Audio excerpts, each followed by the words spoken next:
Lighter to Lighten Marthoma Study Forum.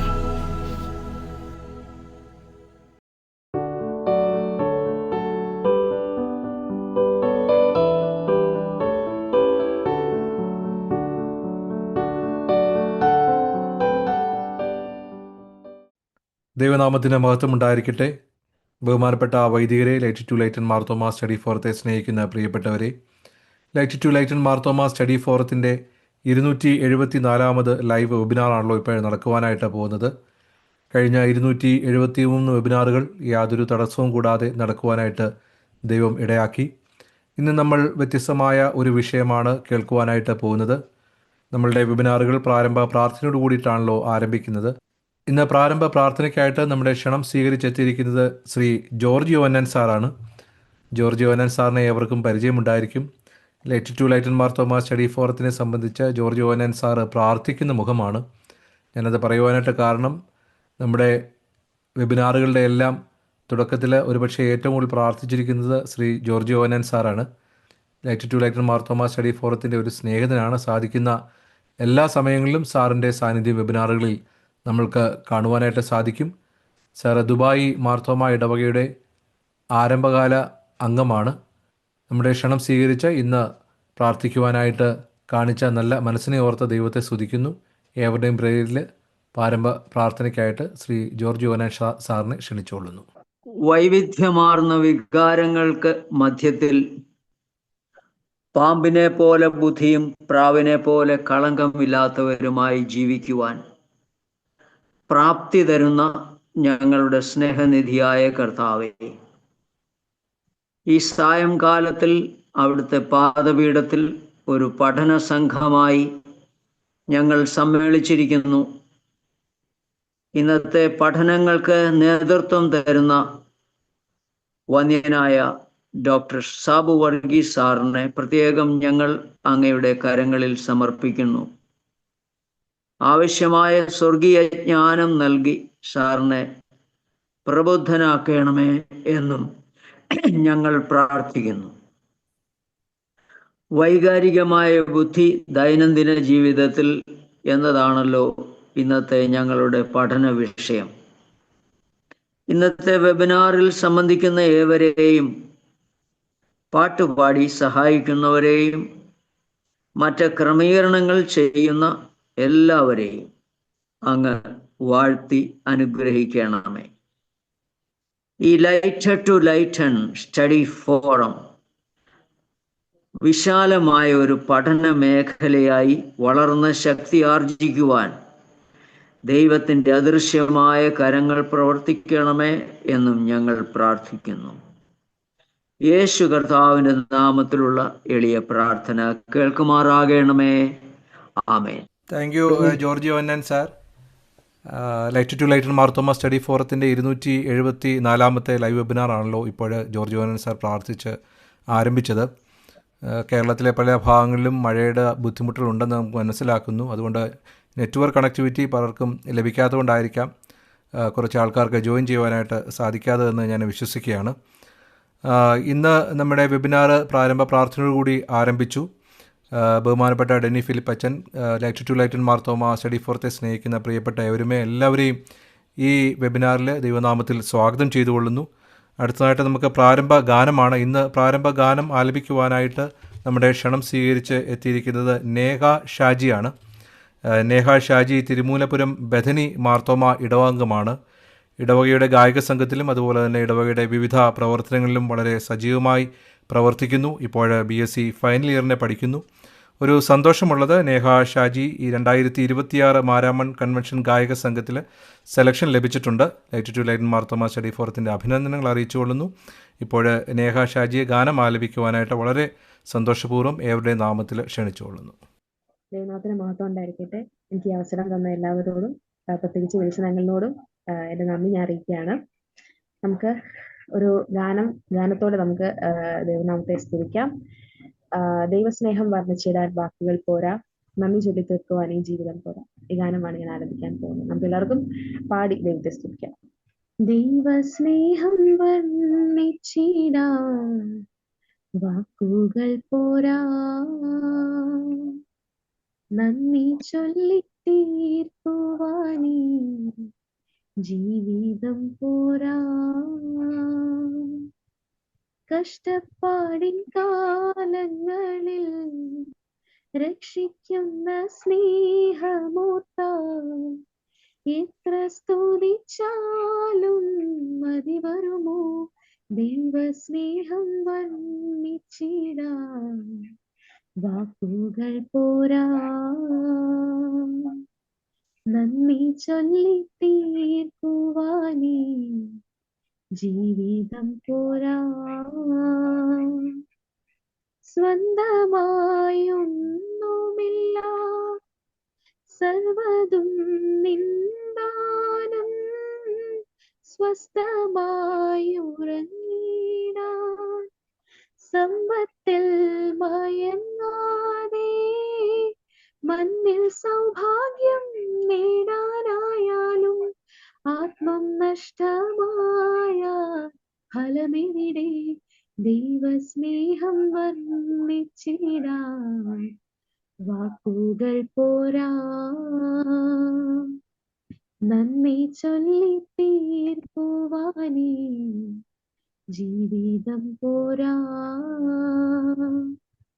സ്വപ്നങ്ങൾ പൊലിഞ്ഞാലും ദുഃഖത്താൽ വലഞ്ഞാലും മിത്രങ്ങൾ അകന്നാലും ശത്രുക്കൾ നിരന്നാലും രക്ഷാകവചം നീ മാറാതെന്നാലും അങ്ങിൻ മുൻപിൽ പോയാൽ ഭയമെവിടെ?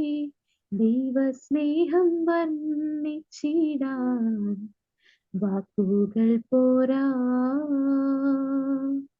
നന്ദി ചൊല്ലി തീർക്കുവാനീ ജീവിതം പോരാ. കഷ്ടപ്പാടിൻ കാലങ്ങളിൽ രക്ഷിക്കുന്ന സ്നേഹമൊത്താൽ എത്ര സ്തുതിച്ചാലും മതി വരുമോ? ദൈവസ്നേഹം വർണ്ണിച്ചിടാൻ വാക്കുകൾ പോരാ. നന്ദി ചൊല്ലി തീർക്കുവാനീ ജീവിതം പോരാ. Thank you Neha Shaji. വളരെ മനോഹരമായ ഗാനം, ദൈവസ്നേഹം വർണ്ണിച്ചിടുവാനുള്ള വളരെ അർത്ഥവത്തായ വരികളുള്ള ഗാനം വളരെ മനോഹരമായി പാടി light to lighten Marthoma study ഫോറത്തിൻ്റെ നന്ദിയും സ്നേഹവും ഈ സമയത്ത് അറിയിച്ചുകൊള്ളുന്നു. തുടർന്നും ഈ പ്ലാറ്റ്ഫോമിൽ പ്രകാരം ഗാനം ആലപിക്കുവാനുള്ള നല്ല മനസ്സ് ഉണ്ടാകണമേ എന്ന് ഓർപ്പിക്കുകയും ചെയ്യുന്നു. പ്രിയപ്പെട്ടവരെ, light to lighten Marthoma study ഫോറത്തിൻ്റെ 274 വെബിനാറിൽ ഇന്ന് നമ്മൾ കേൾക്കുവാനായിട്ട് പോകുന്നത് emotional intelligence in day to day life എന്ന വിഷയമാകുന്നുവല്ലോ. ഇമോഷണൽ ഇൻ്റലിജൻസ് ദൈനംദിന ജീവിതത്തിൽ ഡോക്ടർ സാബു വർഗീസ് സാറിൽ നിന്ന് നമുക്ക് അതിനെപ്പറ്റി കേൾക്കുവാനായിട്ട് ഇടയാകും. ഇന്ന് light to lighten Marthoma study ഫോറത്തിൻ്റെ ഈ വെബിനാറിൽ മോഡറേറ്ററായിട്ട് ക്ഷണിച്ചിരിക്കുന്നത് നമുക്കെല്ലാവർക്കും പരിചയനായിട്ടിരിക്കുന്ന ബഹുമാനപ്പെട്ട ഡെന്നി ഫിലിപ്പ് അച്ഛനെയാണ്. അച്ഛൻ കോട്ടയം അമലഗിരിയിലുള്ള TMA ഇൻസ്റ്റിറ്റ്യൂട്ട് കൗൺസിലിങ്ങിൽ ഫാക്കൽറ്റി മെമ്പറായിട്ട് പ്രവർത്തിക്കുന്നു. ബഹുമാനപ്പെട്ട അച്ഛൻ മോഡറേറ്ററായിട്ട് വന്നിട്ടുള്ള സന്തോഷം അറിയിച്ചുകൊള്ളുന്നു.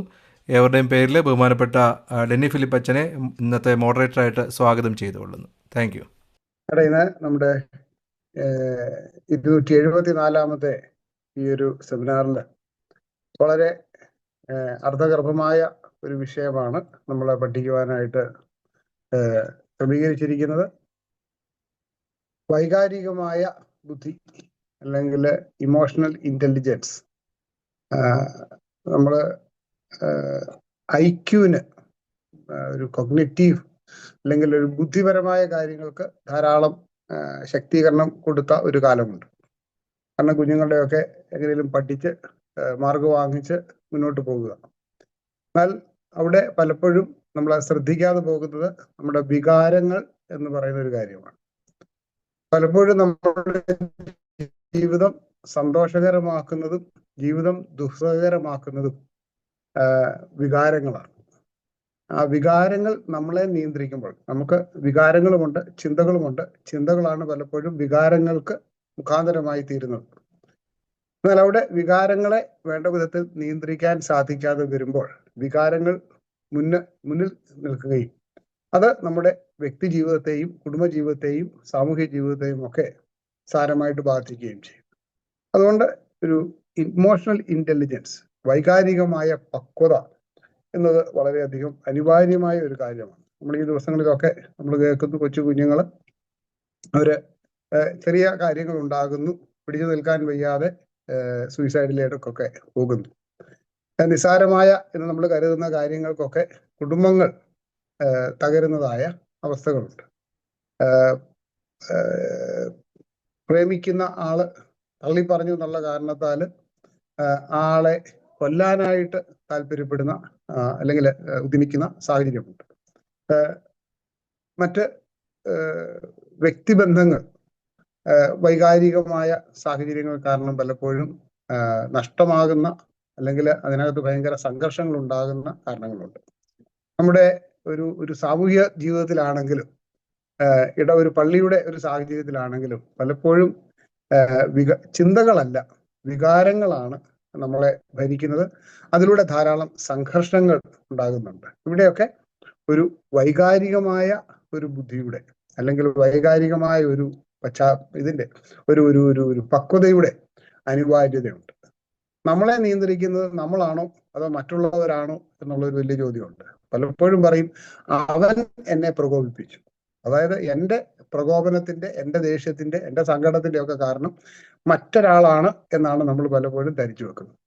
എന്നാൽ മറ്റൊരാൾ ചിലതൊക്കെ ചെയ്യുന്നുണ്ടാവാം, എന്നാൽ എൻ്റെ വികാരത്തിന്റെ നിയന്ത്രണം ആരുടെ കയ്യിലാണ്? ഇത് നമ്മൾ തിരിച്ചറിയേണ്ടത് ആവശ്യമാണ്. ഇമോഷണൽ ഇന്റലിജൻസ് സാർ അത്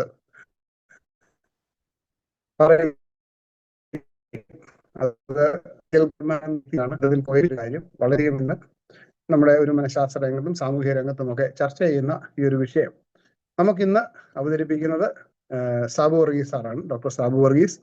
അദ്ദേഹം കേരള ഗവൺമെന്റിന്റെ പ്ലാനിംഗ് ബോർഡിന്റെ കീഴിൽ ജില്ലാതല പ്ലാനിംഗ് ഓഫീസറായിട്ട് പ്രവർത്തിച്ചിട്ടുണ്ട്. അറിയപ്പെടുന്ന ഒരു മോട്ടിവേഷൻ ട്രെയിനറാണ്. ഗവൺമെന്റ് തലത്തിൽ അനേക ഇടങ്ങളിൽ അദ്ദേഹം ട്രെയിനിങ്ങുകൾ നടത്തുന്നുണ്ട്. 1996 മുതൽ കേരളത്തിലെ വികേന്ദ്രീകൃത എന്ന പ്ലാനിംഗ് പദ്ധതിയിൽ സ്റ്റേറ്റ് ലെവൽ ഫാക്കൽറ്റി മെമ്പറായിട്ട് പ്രവർത്തിച്ചിരുന്ന പ്രിയ sir Kerala institute of local administration, power engineers training and research centre, institute of management in government എന്നിവിടങ്ങളിൽ ഫാക്കൽറ്റി മെമ്പറായിട്ട് പ്രവർത്തിച്ചിട്ടുണ്ട്. അതുപോലെ തന്നെ പ്രിയ സാറ് ധാരാളം ട്രെയിനിങ് പരിപാടികൾ സംഘടിപ്പിക്കുന്നുണ്ട്. അവിടെയൊക്കെ ഈ ഇമോഷണൽ ഇന്റലിജൻസ് തുടങ്ങിയ NLP തുടങ്ങിയതായ ധാരാളം വിഷയങ്ങൾ അദ്ദേഹം വളരെ ഭംഗിയായിട്ട് സംവേദിക്കുന്നുണ്ട്. ഇന്ന് നമുക്ക് പ്രിയ സാറിനെ ഈ ഒരു സെഷൻ നേതൃത്വം നൽകുന്നതിന് ലഭിച്ചതിൽ വളരെയധികം സന്തോഷമുണ്ട്. നിങ്ങളുടെ എല്ലാവരുടെയും നാമത്തിൽ ഈ ലൈറ്റ് ആൻഡ് സ്റ്റഡി ഫോറം 274ാമത് വെബിനാറിലേക്ക് പ്രിയ സാറിനെ സ്വാഗതം ചെയ്യുകയും ഇമോഷണൽ ഇന്റലിജൻസ് എന്ന വിഷയത്തിൽ നമ്മളോട് സംവേദിക്കുന്നതിനായിട്ട് പ്രത്യേകം ക്ഷണിക്കുകയും ചെയ്യും. സാറേ, എന്നെ ഈ പരിപാടിയിലേക്ക് ക്ഷണിച്ച വിൽസൺ സാറ്, അതുപോലെ എനിക്ക് സ്വാഗതം ആശംസിച്ച ഡെന്നി ഫിലിപ്പ് സാറ്, എന്നെ ഈ പരിപാടിയിലേക്ക് ഡയറക്റ്റ് ചെയ്ത ജോസഫ് ചാക്കോ സാർ, അങ്ങനെ ഈ പരിപാടിയിൽ പങ്കെടുക്കുന്ന എല്ലാവർക്കും എൻ്റെ നമസ്കാരം. നമ്മുടെ ജീവിതം എന്ന് പറയുന്നത് our life is 10% what happens to us and 90% how we react to these 10%. നമ്മുടെ ജീവിതത്തിൽ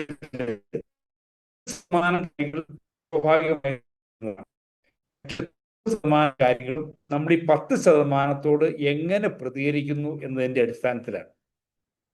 വർഷങ്ങൾക്ക് മുമ്പ് മഹാനായ അരിസ്റ്റോട്ടിൽ പറഞ്ഞിട്ടുള്ള ഒരു കാര്യമുണ്ട്. Anyone can become angry, that is easy, but to be angry with the right person at the right time for the right purpose in the right way and in the right degree, that is not easy. ദേഷ്യപ്പെടുക എന്ന് പറയുന്നത് എല്ലാവരെയും സംബന്ധിച്ച് സാധിക്കുന്ന കാര്യം. പക്ഷെ ദേഷ്യപ്പെടേണ്ട ആളോട്, ദേഷ്യപ്പെടേണ്ട സമയത്ത്, ദേഷ്യപ്പെടേണ്ട കാരണത്തിൽ, ദേഷ്യപ്പെടേണ്ട ഗൗരവത്തിൽ, ദേഷ്യപ്പെടേണ്ട രീതിയിൽ ദേഷ്യപ്പെടുക എന്ന് പറയുന്നത് അത്ര എളുപ്പമുള്ള കാര്യമല്ല. എന്ന് പറഞ്ഞാൽ നമുക്ക് ഇത്രയും കാര്യം ആലോചിക്കാൻ പോയി കഴിഞ്ഞാൽ പിന്നെ നമുക്ക് ദേഷ്യപ്പെടേണ്ട കാര്യമില്ല. അപ്പം നമ്മൾ പലപ്പോഴും പല വ്യക്തി ജീവിതത്തിലും കുടുംബ ജീവിതത്തിലൊക്കെ ആവശ്യമില്ലാത്ത കുറേ പിണക്കങ്ങളും പ്രശ്നങ്ങളൊക്കെ ഉണ്ടാക്കും. കുറെ കഴിയുമ്പോൾ നമ്മൾ ആലോചിക്കും, അത് വേണമെങ്കിൽ ഒഴിവാക്കാമായിരുന്നു, അല്ലെങ്കിൽ ഞാൻ ഒരു അല്പം ചെറുതായി കൊടുത്തിരുന്നെങ്കിൽ നമുക്ക് ഈ പ്രശ്നം വേണ്ടായിരുന്നു, അങ്ങനെയൊക്കെ നമ്മൾ ഓർക്കും. പക്ഷേ ഇമോഷൻ്റെ ഏറ്റവും വലിയ പ്രത്യേകത എന്ന് പറയുന്നത് അതൊരു സമയം, ഏത് സമയത്തുണ്ടാകുന്നു എന്നുള്ളത് വലിയ പ്രധാനപ്പെട്ട ഒരു കാരണമാണ്. പല മീറ്റിങ്ങുകളിൽ ഞാൻ കണ്ടിട്ടുണ്ട്, ആരെങ്കിലും വരാതെ ഇരുന്നാൽ മീറ്റിംഗ് നടത്തുന്ന ആൾ ദേഷ്യപ്പെടും. പക്ഷെ ദേഷ്യപ്പെടുന്ന ആരോടാ? വന്ന ആളുകളോടാണ്. എന്ന് പറഞ്ഞാൽ അവരുടെ സീനിയേഴ്സ് പറയുന്നത് അനുസരിച്ചു എന്നുള്ള കുറ്റം മാത്രമേ അവർ ചെയ്തിട്ടുള്ളൂ. പക്ഷേ ഈ പറയുന്ന വഴക്കും ബുദ്ധിമുട്ടും എല്ലാം കേൾക്കേണ്ടി വരുന്നത് ഈ അനുസരിക്കുന്ന ആളുകളാണ്. വരാതിരിക്കുന്നവരാരും ഇത് കേൾക്കുന്നില്ല. എന്ന് പറഞ്ഞാൽ പലപ്പോഴും ആളോടല്ല ദേഷ്യപ്പെടുക, അതുപോലെ ദേഷ്യപ്പെട്ട കാരണത്തിനായിരിക്കണമെന്നില്ല. നമ്മൾ കുട്ടികളോടാണെങ്കിൽ പോലും നമ്മൾ നല്ല ദേഷ്യമായിട്ടിരിക്കുമ്പോൾ എന്തെങ്കിലും കാര്യം ചോദിച്ചാൽ ചിലപ്പോൾ നമ്മൾ അവരോട് ശാന്തമായി പെരുമാറണമെന്നില്ല. ഇപ്പം എന്ന് പറഞ്ഞാൽ യഥാർത്ഥ കാരണത്തിൻ്റെ അല്ലെങ്കിൽ അതിൻ്റെ ഗൗരവം അനുസരിച്ചായിരിക്കണമെന്നില്ല നമ്മൾ ദേഷ്യപ്പെടുക, കാരണം നമ്മുടെ മൂഡ് അനുസരിച്ചായിരിക്കും. അപ്പം ഇങ്ങനെയൊക്കെയുള്ള പ്രശ്നങ്ങൾക്ക് പരിഹാരം എന്ന രീതിയിലാണ് ഇമോഷണൽ ഇൻ്റലിജൻസ് ഒരു ശാസ്ത്ര രൂപമായി വളർന്നു വന്നത്. ലോകത്തിൻ്റെ ആരംഭകാലം മുതൽ ഇമോഷണൽ ഇൻ്റലിജൻസ് എന്നൊരു സയൻസ് ഉണ്ടായിരുന്നു. പക്ഷേ അതൊരു ശാസ്ത്ര രൂപം എന്ന രീതിയിൽ ഏറ്റവും കൂടുതൽ ആളുകൾ ചിന്തിക്കുകയും മനസ്സിലാക്കുകയും ചെയ്യുന്ന രീതിയിലേക്ക് വന്നത് ഡാനിയൽ ഗോൾമാൻ ഇമോഷണൽ ഇൻ്റലിജൻസ് എന്നൊരു പുസ്തകം എഴുതിയതോടുകൂടിയാണ് 90കളിൽ. ഡാനിയൽ ഗോൾമാൻ പറയുന്നത് emotional intelligence is the ability to control emotions and stressful situation. പ്രശ്ന സങ്കീർണമായിട്ടുള്ള മേഖലയിൽ ശാന്തമായി നിലകൊള്ളാനുള്ള കഴിവിനാണ് നമ്മൾ ഇമോഷണൽ ഇൻ്റലിജൻസ് എന്ന് പറയുന്നത്. അപ്പോൾ it is the ability to understand our own emotions and that of others and managing our relations and other activities. നമ്മൾ നമ്മുടെ ഇമോഷൻ മനസ്സിലാക്കണം, മറ്റുള്ളവരുടെ ഇമോഷൻ മനസ്സിലാക്കണം. അതിനനുസരിച്ച് നമുക്ക് ബന്ധങ്ങളും കാര്യങ്ങളും എല്ലാം കൃത്യമായ രീതിയിൽ മെയിൻറ്റെയിൻ ചെയ്യാനുള്ള ഒരു കഴിവുണ്ടെങ്കിൽ നമുക്ക് ഇമോഷണലി ഇൻ്റലിജൻ്റ് ആണ് എന്ന് പറയാനായിട്ട് സാധിക്കും. പബ്ലിക് ഫൈനാൻസിന്റെ പിതാവായ ഡാൾട്ടൺ പറഞ്ഞിട്ടുള്ളൊരു കാര്യമുണ്ട്, thanks people and please people is as difficult as to love and to be wise. ഇതെന്താണെന്നുള്ളത് നമുക്കറിയാം. അതായത് നികുതി വർദ്ധിപ്പിക്കുന്ന ഒരു സർക്കാരിനോട് പൊതുവെ ആർക്കും താല്പര്യം കാണുകയില്ല. അപ്പോൾ നികുതി വർദ്ധിപ്പിക്കുന്ന ഒരു സർക്കാരിനോട് ജനങ്ങൾക്ക് താല്പര്യം ഉണ്ടാകുക എന്ന് പറയുന്നത് എന്തിനു തുല്യമാണ്? Love and to be wise. കൃത്യമായി പറഞ്ഞാൽ നികുതി വർദ്ധിപ്പിക്കുന്ന ഒരു സർക്കാരിന് ജനങ്ങളുടെ പ്രീതി സമ്പാദിക്കുവാൻ കഴിയുക എന്ന് പറയുന്നത് പ്രേമിക്കാൻ പോകുന്ന ഒരാൾക്ക് സുബോധം ഉണ്ടാകുന്ന പോലെയാണെന്നാണ് പറയുക. ഉദാഹരണത്തിന്, ഒരു യുവാവും യുവതിയും തമ്മിലുള്ള വിവാഹ നിശ്ചയം കഴിഞ്ഞിരിക്കുന്നു എന്ന് വിചാരിക്കുക. അവരോടുള്ള സംസാരം എങ്ങനെയായിരിക്കും? നിങ്ങളൊക്കെ ഈ സ്റ്റേജ് കഴിഞ്ഞ് വന്നവരല്ലേ, എങ്ങനെയായിരിക്കും? അൺമ്യൂട്ട് ചെയ്തിട്ട് പറഞ്ഞോളുക. കാരണം നമുക്ക് സ്വതന്ത്രമായിട്ട് സംസാരിക്കാനും ചിന്തിക്കാനും ചർച്ച ചെയ്യാനും കൂടെ വേണ്ടിയാണ് ഇങ്ങനൊരു വേദി ഉള്ളത്. അപ്പോൾ നമ്മൾ ഒരു വിവാഹം കഴിഞ്ഞിട്ടില്ല, എന്നാൽ വിവാഹ നിശ്ചയം കഴിഞ്ഞിരിക്കുമ്പോൾ യുവാവും യുവതിയും തമ്മിലുള്ള സംസാരം എങ്ങനെയായിരിക്കും? നിങ്ങൾ ആരെയും കുറ്റപ്പെടുന്നില്ല, കാരണം നമ്മുടെയൊക്കെ കാലത്ത് മൊബൈൽ ഫോണൊന്നും ഇതുപോലെ പ്രചാരത്തിലൊന്നും ഉണ്ടായിരുന്നില്ല. അപ്പോൾ നമുക്ക് സ്വതന്ത്രമായിട്ട് ഫോൺ ചെയ്തൊന്നും സംസാരിക്കാനുള്ള അവസരമൊന്നും ഉണ്ടായിരിക്കണം എന്നുമില്ല. ഏറ്റവും നിശബ്ദമായിട്ട് സൗഹൃദപരമായി. അപ്പോൾ ആ സമയത്ത് നമ്മുടെ പ്രതിശ്രുത വരം പറയുവാണ്, ഞാനൊരു 2 മാസം ജയിലിൽ കിടന്നിട്ടുണ്ട് എന്ന് പറഞ്ഞാൽ പെൺകുട്ടിയുടെ പ്രതികരണം എന്തായിരിക്കും? ഇവിടെ സ്ത്രീകള് കുറച്ചു പേരെങ്കിലും ഉണ്ടല്ലോ അല്ലേ, എന്തായിരിക്കും പ്രതികരണം? അവരൊന്നും പറയുക. കാരണം എന്താണെന്ന് വെച്ചാൽ ആ സമയത്ത് വേണമെങ്കിൽ പറയും, ഞങ്ങൾ ഇതുപോലെ ഒരാളെ ആയിരുന്നു അന്വേഷിച്ചിരുന്നതെന്ന് വേണമെങ്കിൽ പറയും. പക്ഷേ വിവാഹം കഴിഞ്ഞൊരു 6 മാസം കഴിയുമ്പോൾ ചോദിക്കും, നിങ്ങൾ എവിടെ പോയ കാര്യമായിരുന്നു പറഞ്ഞത് എന്ന് ചോദിക്കും. എന്തുകൊണ്ട് ആ സമയത്ത് ചോദിച്ചില്ല? അതിന് ഒരു കാരണമുള്ളൂ, സ്നേഹം എന്ന് പറയുന്ന ആ ഒരു ഇമോഷൻ. കേൾക്കത്തില്ലേ? കേൾക്കാം സാറേ, കേൾക്കാം. ആ, അപ്പോൾ സ്നേഹം എന്ന് പറയുന്ന ആ ഒരു ഇമോഷനിൽ ബുദ്ധിപൂർവ്വം ചിന്തിക്കാനുള്ള കഴിവ് നഷ്ടപ്പെട്ടു പോയി. അതുകൊണ്ടാണ് ആ സമയത്ത് യാതൊരു എതിർപ്പും പ്രകടിപ്പിക്കാത്തത്. അപ്പോൾ ഇങ്ങനെ പ്രശ്നങ്ങൾ നിറഞ്ഞ സാഹചര്യത്തിൽ അല്ലെങ്കിൽ ഏതെങ്കിലും ബുദ്ധിമുട്ടിൽ അകപ്പെട്ട് നിൽക്കുമ്പോഴും ബുദ്ധിപൂർവ്വം ചിന്തിക്കാനുള്ള കഴിവ് നമുക്കുണ്ട് എങ്കിൽ നമുക്ക് ഇമോഷണൽ ഇന്റലിജൻസ് ഉണ്ട് എന്ന് പറയാനായിട്ട് സാധിക്കും. ഇപ്പോൾ ഡാനിയൽ ഗോൾമാൻ പറയുന്നത് ഇതിന് 5 കമ്പോണൻസ് ആണുള്ളത്. 5 രീതിയിൽ നമുക്ക്, കാരണം ഓരോരുത്തരിലും ഇമോഷൻസ് വ്യത്യസ്തമാണ്. സാധാരണ നമ്മുടെ ഇമോഷൻസ് എന്തൊക്കെയാണ്? ദേഷ്യം, സന്തോഷം, സ്നേഹം, ഇതൊക്കെ നമ്മുടെ ഇമോഷൻസ് ആണ്. അതുപോലെ തന്നെ വിരോധം, വിദ്വേഷം ഒക്കെ നമ്മുടെ ഇമോഷന്റെ ഭാഗമാണ്. അപ്പൊ അങ്ങനെ വരുമ്പോൾ നമ്മൾ ഇമോഷണൽ ഇന്റലിജൻസ് കൈവരിക്കാനായിട്ട് 5 മാർഗങ്ങളാണ് ഡാനിയൽ ഗോൾമാൻ പറയുന്നത്. ഒന്നാമത്തത് സെൽഫ് അവെയർനെസ്. എന്താണ് സെൽഫ് അവെയർനെസ് എന്ന് പറയുന്നത്? നമുക്ക് ഏത് വികാരം ഉണ്ടായാലും അത് ഏത് വികാരമാണ് എന്ന് കൃത്യമായ രീതിയിൽ നമുക്ക് അറിയാമായിരിക്കണം. നമുക്ക് നമ്മുടെ മനസ്സിലുണ്ടാകുന്ന വികാരങ്ങളെ കുറിച്ചൊരു ബോധം ഉണ്ടായിരിക്കണം. അങ്ങനെ ഉണ്ടെങ്കിൽ മാത്രമേ നമുക്കത് നിയന്ത്രിക്കാനായിട്ട് സാധിക്കൂ. അപ്പൊ അതുകൊണ്ട് നമ്മൾ നല്ല ദേഷ്യമാണെങ്കിൽ നമ്മൾ എന്ത് ചെയ്യണം? അധികം ആരുമായിട്ട് ബന്ധപ്പെടാതിരിക്കും. എനിക്കറിയാവുന്ന ഒരാളുണ്ട്, അദ്ദേഹത്തിന് നല്ല BP ഉള്ള ആളാണ്. ഒരു ദിവസം ഓഫീസിൽ വന്ന ഒരാളോട് ഒരു കാര്യമില്ലാണ്ട് വഴക്കുണ്ടായി. അത് കഴിഞ്ഞിട്ട് അവിടുത്തെ ക്ലാസ് ഫോറിനോട് പറഞ്ഞു, എനിക്കിപ്പോൾ വെള്ളം എടുത്തുകൊണ്ട് പോകാം, കാരണം ഞാൻ പ്രഷറിനുള്ള മരുന്ന് കഴിച്ചില്ലെങ്കിൽ ഞാൻ അടുത്ത ആളോട് വഴക്കുണ്ടാക്കും, അതുകൊണ്ട് എത്രയും വേഗം വെള്ളം എടുത്തുകൊണ്ട് വരാൻ പറയും. അപ്പൊ നമുക്ക് നമ്മുടെ ഇമോഷൻ ശരിയല്ല എന്ന് അറിയാമെങ്കിൽ മാത്രമാണ് നമുക്കത് നിയന്ത്രിക്കാനായിട്ട് സാധിക്കുക. അപ്പൊ അതുകൊണ്ട് നമ്മൾ ഓരോ ഇമോഷനിലേക്കും കടന്നു പോകുമ്പോൾ നമ്മുടെ മാനസികാവസ്ഥ എന്താണ് എന്നതിനെ കുറിച്ച് നമുക്ക് വ്യക്തമായൊരു ബോധ്യം ഉണ്ടായിരിക്കും. രണ്ടാമത്തെ കാര്യം സെൽഫ് റെഗുലേഷൻ അല്ലെങ്കിൽ സെൽഫ് മാനേജ്മെന്റ്. ഒരിക്കല് ഞാൻ രാവിലെ വണ്ടി കഴുകിക്കൊണ്ടിരുന്നപ്പോൾ വിദേശത്ത് താമസമാക്കിയിട്ടുള്ള ഒരു സുഹൃത്ത് എൻ്റെ വീട്ടിൽ വന്നു. അദ്ദേഹം എന്നോട് വളരെ കാര്യമായിട്ട് ചോദിച്ചു, ഭാര്യയായിട്ട് എന്തെങ്കിലും പ്രശ്നമാണ്? ഇല്ല, ഒരു പ്രശ്നമില്ല. എന്തെങ്കിലും പ്രശ്നം? ഇല്ല, ഒരു പ്രശ്നമില്ല. എന്നാൽ ഞങ്ങളൊക്കെ ഈ വണ്ടി കഴുകുന്നത് വീട്ടിൽ എന്തെങ്കിലും പ്രശ്നം ഉണ്ടാകുമ്പോഴാണ്. കാരണം രണ്ടുപേരും തമ്മിൽ വഴക്കുണ്ടാക്കുമ്പോൾ ഒരാള് അല്പം ഒച്ചത്തിൽ സംസാരിച്ചാൽ, നമ്മുടെ കേരളത്തിലുള്ള രീതി അനുസരിച്ച് പുരുഷന്മാര് അല്പം ഒച്ച കൂട്ടി സംസാരിച്ചാൽ ഭാര്യമാര് ചിലപ്പോൾ ഒന്ന് ഒതുങ്ങും, അല്ലെങ്കിൽ നല്ല ദേഷ്യപ്പെട്ട് സംസാരിച്ചാൽ അവർ കരഞ്ഞെന്നിരിക്കും. പക്ഷേ അവിടെ അതൊന്നും നടക്കുകയാണ്. എങ്ങനെ പറയുന്നു അതിനേക്കാൾ അഗ്രസീവായിട്ട് അവര് പ്രതികരിക്കും.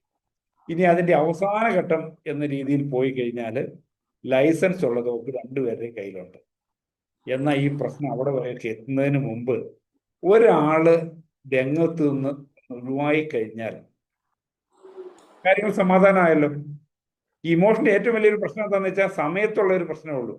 ഇത് കഴിയുമ്പോൾ അവർക്ക് സൗമ്യമായിട്ട് തന്നെ, ഇപ്പൊ തന്നെ നമുക്കറിയാൻ പാടില്ല, ചില ആളുകൾ നന്നായി വഴക്കുണ്ടാകും, പക്ഷെ പിറ്റേ ദിവസം കാണുമ്പോൾ അവർക്ക് അങ്ങനെ ഒരു പ്രശ്നമേ കാണത്തില്ല. കാരണം അന്ന് അവര് അല്ലെങ്കിൽ തലേദിവസം അവർ വഴക്കുണ്ടാക്കിയതെന്ന് പറയുന്നത് വേറെ കാരണം ഒന്നുമല്ല, ഇമോഷണൽ ആയിട്ടുള്ള പ്രശ്നം കൊണ്ട് മാത്രമാണ്.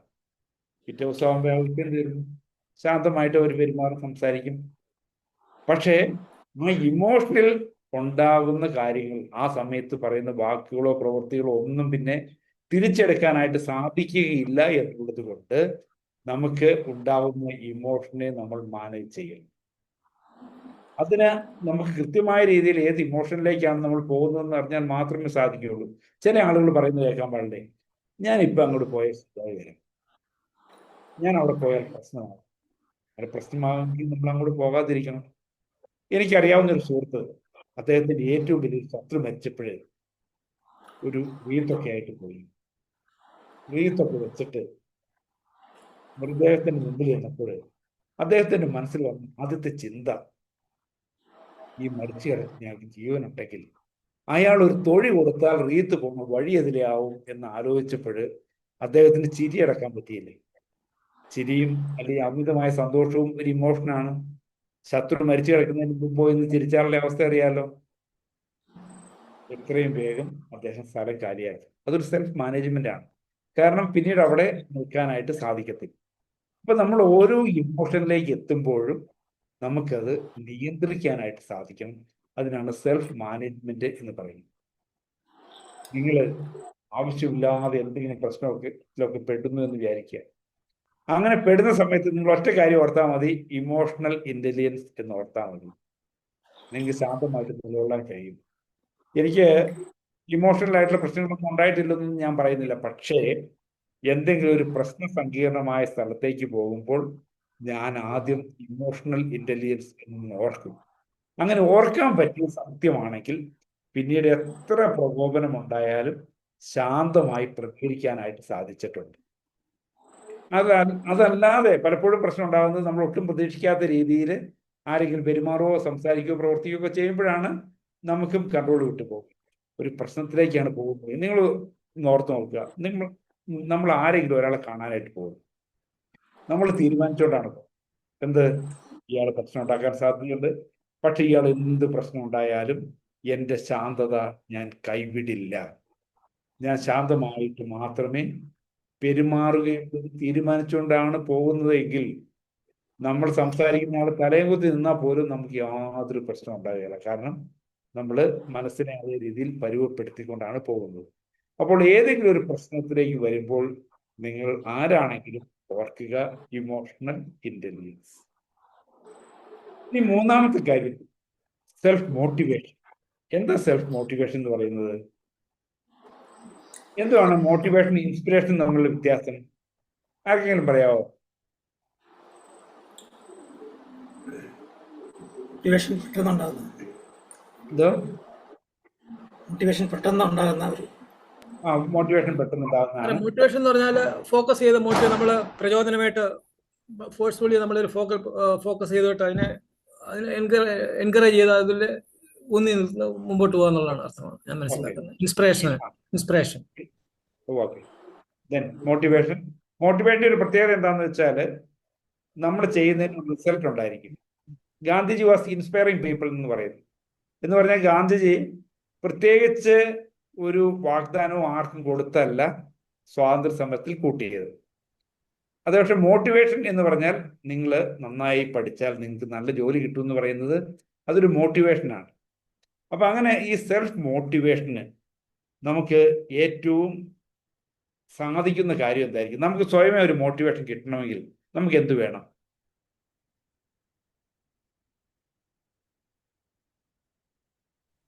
നമുക്കതിനുള്ള കപ്പാസിറ്റി വേണം, സ്ട്രെങ്ത് വേണം, ബാക്ക്ഗ്രൗണ്ട് വേണം. കപ്പാസിറ്റി സ്ട്രെങ്തും വേണം. അതുകൂടാതെ അതുകൊണ്ടുള്ള പ്രയോജനം. അതുകൊണ്ടുള്ള പ്രയോജനം. ഓക്കെ. അപ്പൊ നമുക്ക് വേണം. കൃത്യമായി പറഞ്ഞാൽ ഓക്കെ, നമ്മൾ പരിശ്രമിച്ചാൽ, നമ്മൾ വർക്ക് ചെയ്താൽ നമുക്ക് പുതിയൊരു തലത്തിലേക്ക് എത്താമെന്നൊരു പ്രതീക്ഷ വേണം, അല്ലേ? അതല്ലെങ്കിൽ നമുക്ക് ശക്തമായ ലക്ഷ്യം വേണം.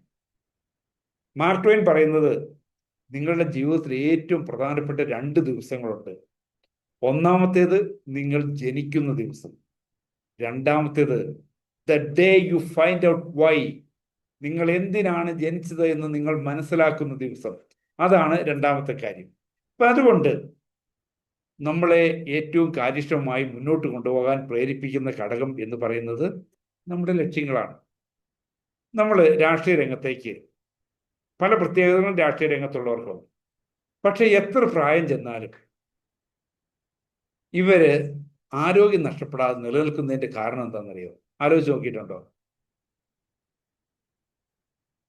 ഇന്ന് പൊതുസമൂഹത്തിൽ 80 വയസ്സൊരു പ്രായമാണെങ്കിൽ രാഷ്ട്രീയ രംഗത്ത് 80 വയസ്സോ 85 വയസ്സോ 90 വയസ്സോ ഒന്നും വലിയ പ്രായമല്ല. എന്താ കാരണം? ഇവർക്ക് അസ്തമിക്കാത്ത ലക്ഷ്യങ്ങളുണ്ട്. അപ്പോൾ ഇങ്ങനെ അസ്തമിക്കാത്ത ലക്ഷ്യങ്ങൾ ഉണ്ടെങ്കിൽ അവരുടെ ഓരോ ദിവസവും കൂടുതൽ കാര്യക്ഷമമായിട്ട് മുന്നോട്ട് കൊണ്ടുപോകാനായിട്ട് സാധിക്കും.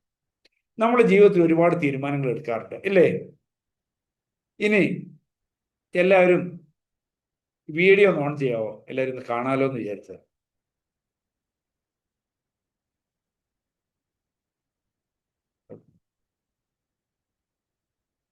ഓക്കെ. നിങ്ങളിൽ എടുക്കുന്ന തീരുമാനങ്ങളിൽ 100% നടപ്പാക്കുന്നവരെന്ന് കൈവക്കാവോ? 50%, 25%. ഓക്കെ. എന്ന് പറഞ്ഞാല് നമ്മളൊക്കെ രാവിലെ എഴുന്നേൽക്കുന്ന സമയം എപ്പോഴാണ്? നിങ്ങളെ മ്യൂട്ട് ചെയ്ത് നിൽക്കണമെന്നില്ല. വീഡിയോ ഓഡിയോ ഒക്കെ അൺമ്യൂട്ട് ചെയ്തോളുക. നമുക്ക് സ്വതന്ത്രമായിട്ട് സംസാരിക്കാം. രാവിലെ എഴുന്നേൽക്കുന്ന സമയം എപ്പോഴാണ്? ആ 4 മണി 4 o'clock. 4 o'clock. ഓക്കെ, ആയിക്കോട്ടെ. 4 o'clock എഴുന്നേൽക്കുന്നവരാണെങ്കിൽ തന്നെ നമ്മൾ രാവിലെ ഒരു ദിവസം നാളെ ഒരു 3 മണിക്ക് എഴുന്നേൽക്കാനായിട്ട് തീരുമാനിക്കുക. നല്ല തണുപ്പും മഴയാണെങ്കിൽ എന്താ തീരുമാനിക്കുക? എന്തായാലും 4 o'clock എഴുന്നേൽക്കുന്നവരല്ല ആവറേജ് എന്നുള്ളത് എനിക്ക് കൃത്യമായിട്ട് അറിയാം. ഓക്കെ. പിന്നെ കേരളത്തിന് പുറത്തുള്ളവരാണെങ്കിൽ ചിലപ്പോൾ ശരിയായിരിക്കും. ഓക്കെ. നമ്മള് നല്ല തണുപ്പും മഴയാണെങ്കിൽ നമ്മൾ വിചാരിക്കും എന്താ തീരുമാനിക്കുക? 4 മണിയായിട്ട് എന്ന് വിചാരിക്കും. ഓക്കെ. 4 മണിയാകുമ്പോഴും അവസ്ഥയ്ക്ക് മാറ്റമില്ല എങ്കിൽ നമ്മൾ വേണമെങ്കിൽ കുറച്ച് സമയം കൂടെ ഉറങ്ങും. ഓക്കെ. ഇനി നമ്മൾ ഈ 3 മണിയാകുമ്പോൾ നമ്മുടെ ഏറ്റവും അടുത്ത സുഹൃത്തുക്കളൊത്ത് ഒരു വിനോദയാത്ര പോകാനായിട്ട് തീരുമാനിക്കുന്നു. 2 മണിയാകുമ്പോൾ എഴുന്നേൽക്കാൻ ആർക്കും ബുദ്ധിമുട്ടില്ലല്ലോ. ഒരു ബുദ്ധിമുട്ട് എന്ന് പറഞ്ഞാൽ ആ ഒരു ദിവസത്തെ നമ്മുടെ അലസതയെ അതിജീവിക്കാനായിട്ട് വിനോദയാത്ര എന്ന് പറയുന്ന ലക്ഷ്യത്തിന് സാധിച്ചു. ഇതുപോലെ അലസതയെ അതിജീവിക്കുന്ന പ്രചോദനം നൽകാൻ ശേഷിയുള്ള ഏതെങ്കിലും ലക്ഷ്യം ഉണ്ടെങ്കിൽ നമ്മുടെ ഓരോ ദിവസവും കൂടുതൽ കാര്യക്ഷമമായിട്ട് മുന്നോട്ട് കൊണ്ടുപോകാനായിട്ട് സാധിക്കും. അതാണ് ലക്ഷ്യം നമ്മുടെ ജീവിതത്തിൽ ഉണ്ടാക്കുന്ന സ്വാധീനം. യശസ്വര്യനായ നമ്മുടെ മുൻ രാഷ്ട്രപതി ഡോക്ടർ APJ അബ്ദുൽ കലാം എഴുതിയ ജ്വലിക്കുന്ന മനസ്സുകൾ എന്ന പുസ്തകത്തില് യോഗാസൂത്രത്തിൽ പതഞ്ജലി മഹർഷി പറഞ്ഞൊരു കാര്യം രേഖപ്പെടുത്തിയിട്ടുണ്ട്. ശ്രദ്ധിച്ച് കേൾക്കുക.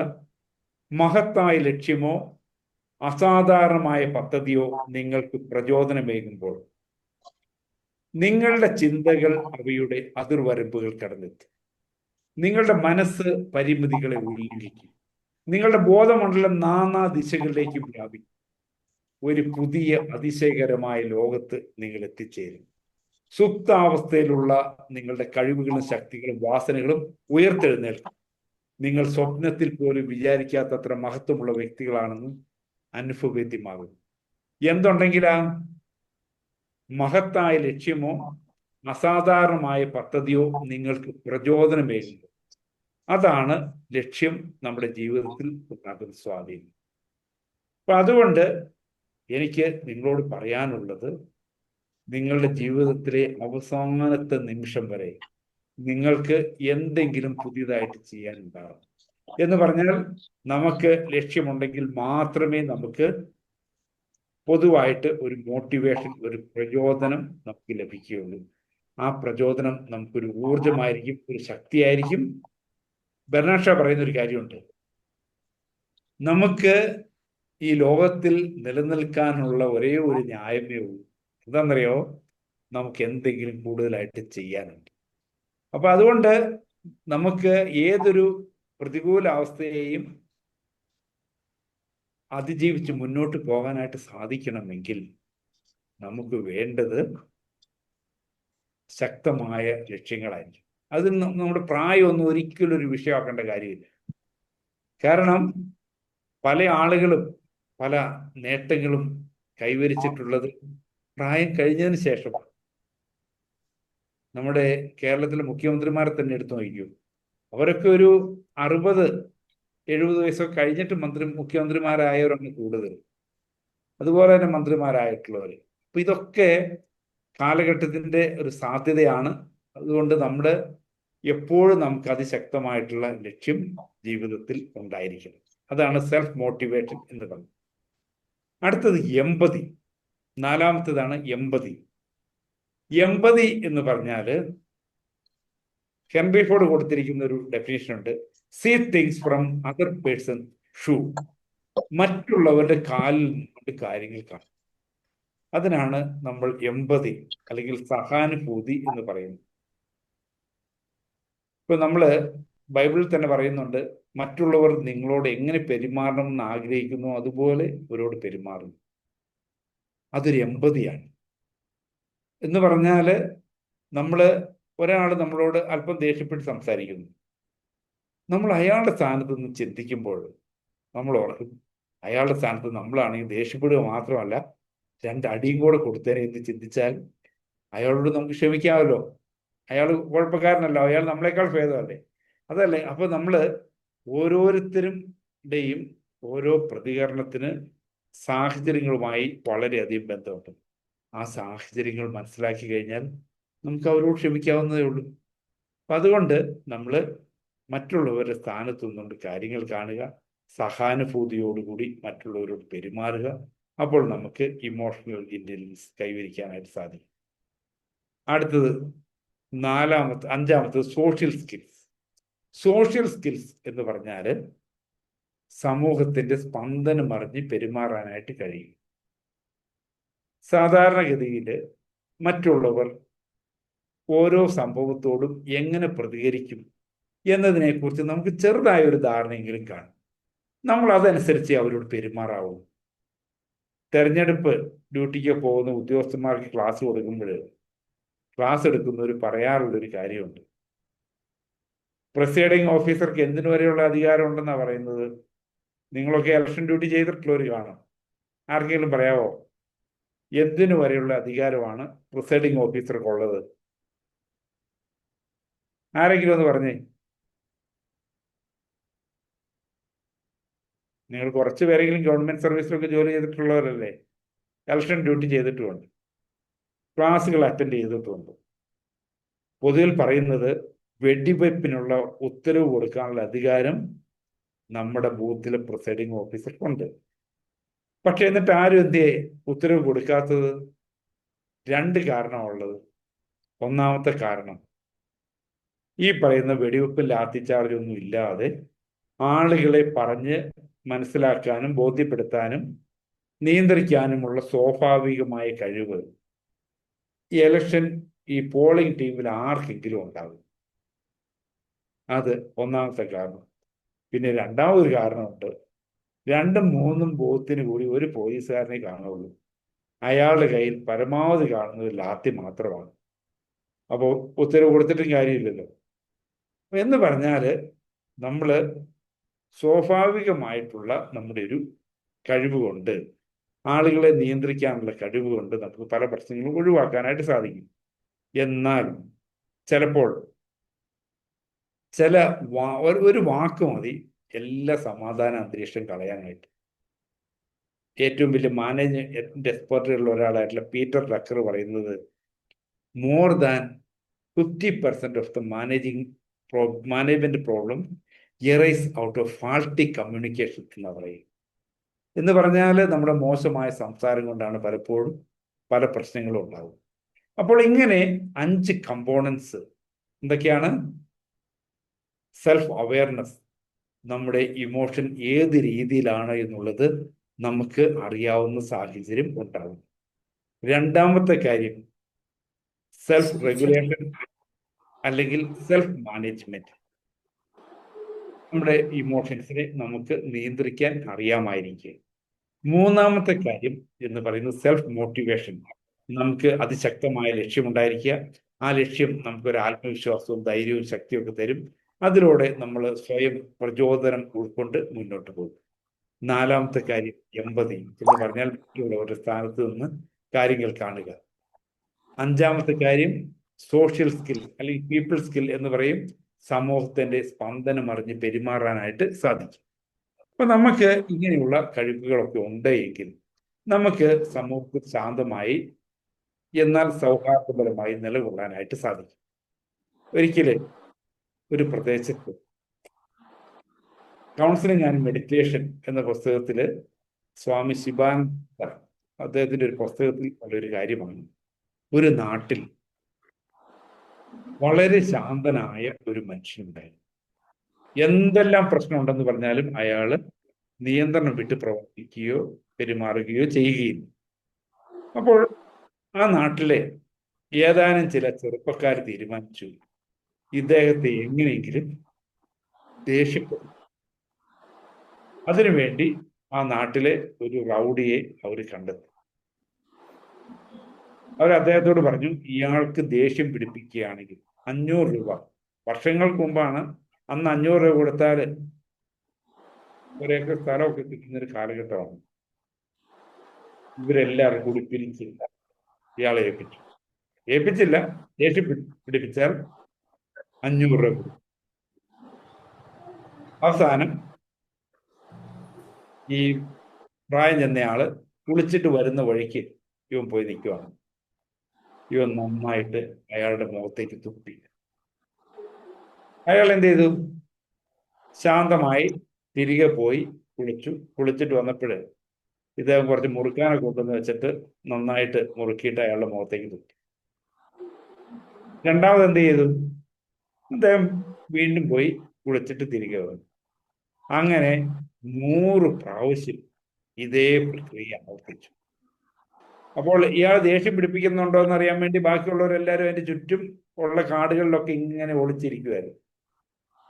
അതിനുശേഷം ഇവരെല്ലാവരും കൂടെ വന്നിട്ട് ഇയാളോട് പറഞ്ഞു, ഞങ്ങളോട് ക്ഷമിക്കണം, ഞങ്ങൾക്ക് അങ്ങയെ എങ്ങനെയെങ്കിലും ദേഷ്യം പിടിപ്പിക്കാൻ പറ്റുമോ എന്ന് അറിയാൻ വേണ്ടിയാണ് ഞങ്ങൾ ഇതെല്ലാം ചെയ്തത്. ഇവനോട് ക്ഷമിക്കണം, പക്ഷെ ഞങ്ങൾ ദയനീയമായി പരാജയപ്പെട്ടു. അതുകൊണ്ട് ഇവനോട് വിഷമം ബുദ്ധിമുട്ടൊന്നും തോന്നരുത്. After all he's A child. കാരണം ഒരു കൊച്ചുകുട്ടി നമ്മുടെ മുഖത്തേക്ക് തുപ്പിയാൽ നമുക്ക് വിരോധ വിദ്വേഷമല്ലോ തോന്നുമോ? അപ്പോൾ അയാളെ ഒരു കുട്ടിയായിട്ട് കാണാൻ പാകത്തിന് മാനസികമായിട്ടുള്ള ഉയർച്ചയും വളർച്ചയും ഈ മനുഷ്യന് ഉണ്ടായി. അപ്പൊ അതുകൊണ്ട് ഇത്രയും പ്രകോപനം ഉണ്ടാക്കാൻ ശ്രമിച്ചിട്ടും അദ്ദേഹത്തിന് ശാന്തമായിട്ട് നിലകൊള്ളാനായിട്ട് കഴിഞ്ഞു. ഞാൻ എൻ്റെ സർവീസ് ലൈഫിലാണെങ്കിൽ ഈ ഇമോഷണൽ ഇന്റലിജൻസിന്റെ ഭാഗമായിട്ട് മാത്രമല്ല, ഒരു ഘട്ടത്തിൽ ലോകത്തിലുള്ള എല്ലാ വിഭാഗീയ ചിന്താഗതികളിൽ നിന്നും മനസ്സിനെ മോചിപ്പിക്കാനായിട്ട് ശ്രമിച്ചു. അപ്പൊ അതുകൊണ്ട് ആളുകളെ ഏത് രീതിയിലും അല്ലെങ്കിൽ ഒരേപോലെ കാണാനുള്ളൊരു മാനസികാവസ്ഥ ഉണ്ടായി. ഇപ്പോൾ ലോകത്ത് എവിടെ എന്തെല്ലാം കലാപം നടക്കുമ്പോഴും ഞാൻ ഒരിക്കലും പക്ഷപാതപരമായിട്ട് എൻ്റെ മനസ്സിനെ ചിന്തിപ്പിച്ചിട്ടില്ല. ഇപ്പോൾ തന്നെ അടുത്ത കാലത്ത് ഞാനിവിടെ പറയുന്നത് ശരിയല്ല എന്ന് എനിക്കറിയാം, പക്ഷെ എങ്കിൽ പോലും ഈ തലമുണ്ടുമായി ബന്ധപ്പെട്ടൊരു വിവാദം ഉണ്ടായപ്പോൾ ഞാൻ ഓർത്തൊരു കാര്യം എന്താണെന്ന് വെച്ചാൽ, എൻ്റെ ഓഫീസിൽ തലമുണ്ടിട്ടുള്ള കുട്ടികളുണ്ടായിരുന്നു, അല്ലാത്ത കുട്ടികളുണ്ടായിരുന്നു, ചന്ദനക്കുറി വരച്ചിട്ടുള്ള കുട്ടികളുണ്ടായിരുന്നു. പക്ഷെ എനിക്ക് ഒരിക്കലും അവരിൽ വ്യത്യസ്തമായിട്ട് കാണാൻ കഴിയുമായിരുന്നില്ല. കാരണം എന്താണെന്ന് വെച്ചാൽ ഇളയ കുട്ടികളെയൊക്കെ ഞാൻ മക്കളുടെ ഒരു മാനസികാവസ്ഥയിലായിരുന്നു കണ്ടത്. അപ്പൊ അതില് മുസ്ലിം കുട്ടികൾ പലരുണ്ടെങ്കിലും തലമുണ്ടിട്ട് 2 പേരാ ഉണ്ടായിരുന്നു. അതില് ഒരാള്, അതിൽ 2 പേരും വളരെ നല്ല സ്വഭാവമുള്ള ആളായിരുന്നു. ഒരാളെ കുറിച്ച് ഞാൻ പറഞ്ഞുകൊണ്ടിരുന്നത് തലമുണ്ടിട്ട മാലാഖ എന്നായിരുന്നു. കാരണം എന്താണെന്ന് വെച്ചാൽ അത്രയും നല്ല സ്വഭാവമായിരുന്നു. അപ്പോൾ ബാക്കിയുള്ള പിള്ളേർ ചോദിക്കുന്നേ, സാറിന്റെ മാലാഖ ഇവിടുന്ന് ട്രാൻസ്ഫർ ആയി പോകുമ്പോൾ സാറ് വരില്ലേ എന്ന് എന്നോട് റിട്ടയർ ചെയ്ത ശേഷം ചോദിക്കുമായിരുന്നു. അപ്പം ഞാനത് ഓഫീസിൽ ഒരാളോട് മാത്രമേ പറഞ്ഞുള്ളൂ, അവനത് എല്ലാവരോടും പറഞ്ഞു. പിന്നെ ഞാൻ എൻ്റെ വൈഫിനോട് അങ്ങനെ 3 പേരോടാണ് ഞാൻ പറഞ്ഞത്. അപ്പോൾ പോയപ്പോൾ ആ കുട്ടി എന്നോട് പറഞ്ഞു, സാറ് അങ്ങനെ പറഞ്ഞുകൊണ്ട് കളക്ടർക്ക് എന്നോട് വലിയ ഇഷ്ടമായിരുന്നു എന്ന് പറഞ്ഞു. പോകുന്നവരെ പറഞ്ഞു. അപ്പൊ അടുത്ത സ്ഥലത്ത് ചെന്നപ്പോഴും പിന്നെ കോട്ടയത്തിന് ട്രാൻസ്ഫർ ആയി പോയപ്പോൾ അവരെന്നെ വിളിച്ചുകൊണ്ടിരുന്നത് അൽഫോൻസാമ്മ എന്നായിരുന്നു. എന്ന് വെച്ചാൽ സെയിന്റ് അൽഫോൻസ, അതിന് ആ ഒരു പേരെ വിളിച്ചോണ്ട്. അപ്പൊ എന്താണെന്ന് വെച്ചാൽ നമുക്ക് ഈ പറയുന്ന എല്ലാവരെയും ഒരേ ഒരു സ്നേഹത്തോടു കൂടി കാണാനായിട്ട് പറ്റിക്കഴിഞ്ഞാൽ ഇതൊക്കെ നമുക്ക് ഉൾക്കൊള്ളാനായിട്ട് സാധിക്കും. അപ്പൊ ഞാൻ പറഞ്ഞ അതിനകത്തുള്ള, ഞാൻ പക്ഷം ചേർന്ന് പറയുകയല്ല, പക്ഷെ നമ്മൾ വ്യത്യസ്തമായിട്ടുള്ള ആശയങ്ങളെയും ചിന്താഗതികളെയും കാഴ്ചപ്പാടുകളെയും എല്ലാം നമ്മൾ ഒരേ രീതിയിൽ ഉൾക്കൊള്ളണമെങ്കിൽ നമുക്ക് ഇമോഷണൽ ഇന്റലിജൻസ് വേണം. ഇനി ഇമോഷണൽ ഇന്റലിജൻസ് ശക്തിപ്പെടുത്താൻ വേണ്ട 2 കാര്യങ്ങളോട് പറയുമ്പോൾ നമ്മുടെ ക്ലാസ്സിന് ഏതാണ്ട് പറഞ്ഞിരിക്കുന്ന സമയമാകും. ഇപ്പോൾ ഞാൻ അവസാനിപ്പിച്ചോളൂ. ഒന്നാമത്തെ കാര്യം, തിങ്ക് ബിഗ്. ഉയർന്ന് ചിന്തിക്കുക. ഉയർന്ന് ചിന്തിക്കേണ്ട അവസരങ്ങൾ നമുക്ക് ജീവിതത്തിൽ ഒരുപാടുണ്ട്. ഇപ്പൊ നമ്മൾ അത്യാവശ്യമായിട്ടൊരു സ്ഥലത്തേക്ക് പോവുകയാണ്. നമ്മൾ ഒരു ബസ്സിൽ കയറി പോകും. അതിപ്പോൾ ഫാസ്റ്റ് ആകട്ടെ, സൂപ്പർ ഫാസ്റ്റ് ആകട്ടെ, ഓർഡിനറി ആകട്ടെ, ആ ബസ് എത്ര സ്പീഡിൽ പോയാലും നമ്മുടെ ആവശ്യങ്ങൾ അല്ലെങ്കിൽ നമ്മുടെ അത്യാവശ്യം അനുസരിച്ച് നമുക്ക് സ്പീഡ് കുറവായിട്ട് തോന്നും. രണ്ടാമത്തെ കാര്യം എന്താന്ന് വെച്ചാൽ, നമ്മൾ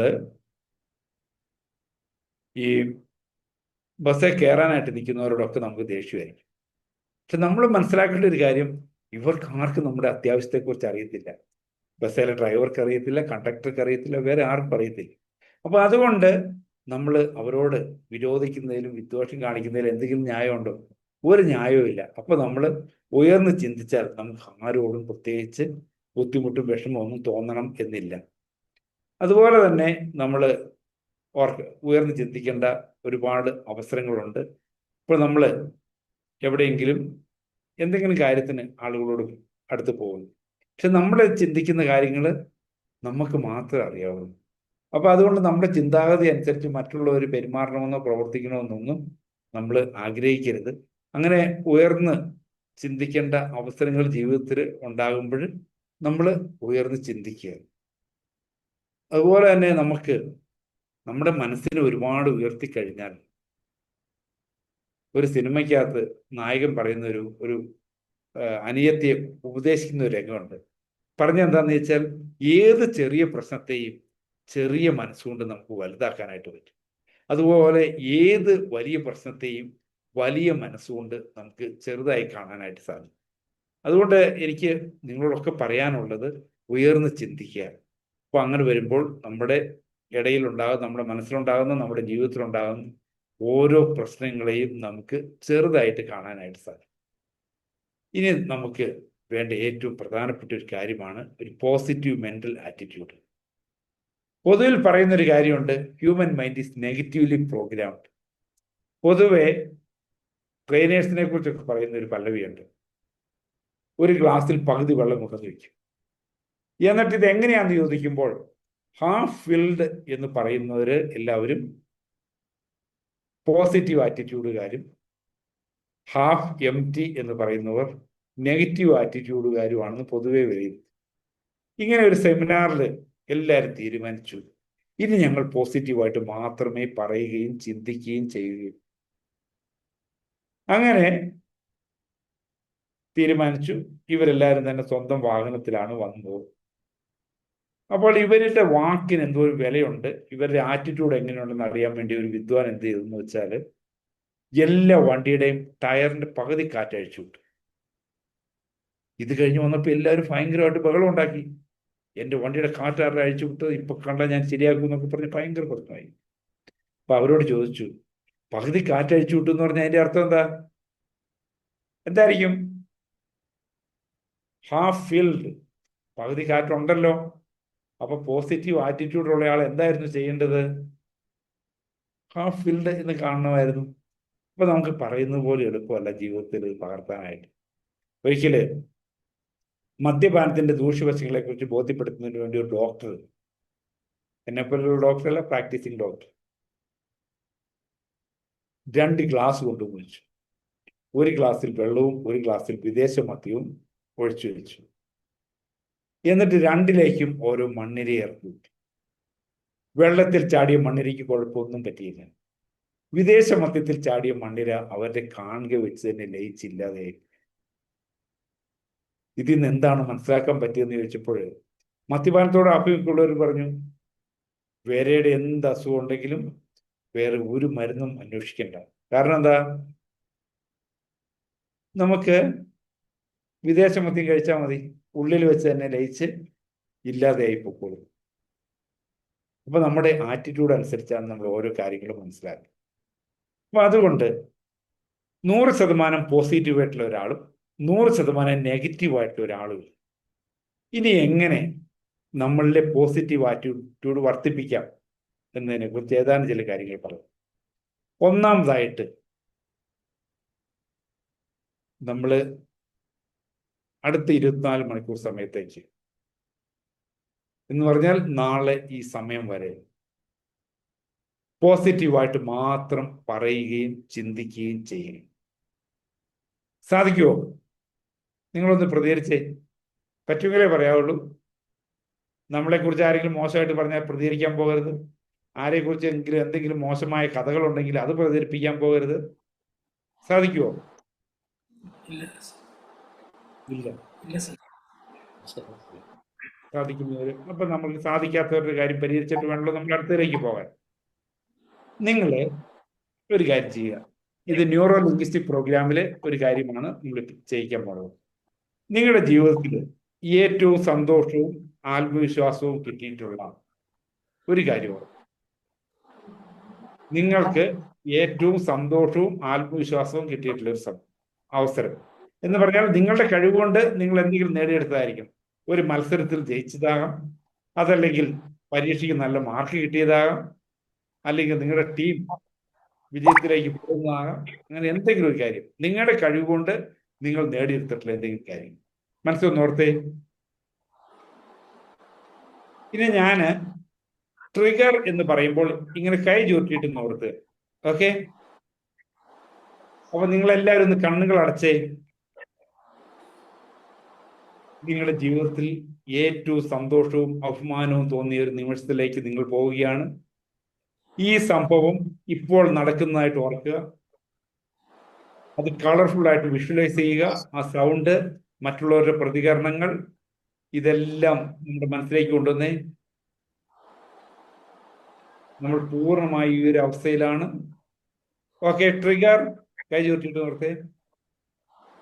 ഇനി നിങ്ങൾ എന്ത് ചെയ്യണമെന്ന് വെച്ചാൽ ഈ ക്ലാസ് കഴിഞ്ഞ് ഒരു 10-15 പ്രാവശ്യം ഇതുപോലെ ചെയ്യുന്നു. അതായത് നമുക്ക് ഏറ്റവും സന്തോഷവും ആത്മവിശ്വാസവും തോന്നിയിട്ടുള്ള സമയം അത് ഇപ്പോൾ സംഭവിക്കുന്നതായിട്ട്, അത് കളർഫുൾ ആയിട്ട് അതിന്റെ സൗണ്ട് എല്ലാം വിഷ്വലൈസ് ചെയ്യുന്നു, മറ്റുള്ളവരുടെ പ്രതികരണങ്ങൾ, ഇതെല്ലാത്തിന്റെ ഇടയിൽ നമ്മൾ നിൽക്കുന്നതായിട്ട് കാണുന്നു. പൂർണ്ണമായും നമ്മുടെ മനസ്സ് ഈ അവസ്ഥയിലേക്ക് എത്തുമ്പോൾ നമ്മൾ കൈ ചുരുട്ടിയിട്ട് നിർത്തുക. അതിന് ട്രിഗറിങ് എന്നാണ് പറയുന്നത്. ഇങ്ങനെ ഒരു 10-15 പ്രാവശ്യം ചെയ്തതിന് ശേഷം നിങ്ങൾ എപ്പോൾ ഇങ്ങനെ ട്രിഗർ ചെയ്താലും നിങ്ങളുടെ മനസ്സിലേക്ക് വരുന്നത് നിങ്ങളുടെ ഏറ്റവും സന്തോഷവും ആത്മവിശ്വാസവും കിട്ടിയ സമയമാണ്. അങ്ങനെ നിങ്ങൾ പ്രാക്ടീസ് ചെയ്ത് കഴിഞ്ഞാൽ നിങ്ങൾ എന്ത് ചെയ്യണമെന്ന് വെച്ചാൽ നിങ്ങളുടെ മനസ്സിലേക്ക് എന്തെങ്കിലും പ്രതികൂല ചിന്ത വരുമ്പോൾ ഒറ്റ പണി ചെയ്താൽ കൈ ചുരുട്ടിയിട്ട് നിർത്തിയാൽ മാത്രം മതി. അല്ലെങ്കിൽ നിങ്ങൾക്ക് എന്തെങ്കിലും ബുദ്ധിമുട്ടോ വിഷമോ ഒക്കെ ഉണ്ടാകുമ്പോൾ നിങ്ങൾ ഇത് ചെയ്താൽ മതി.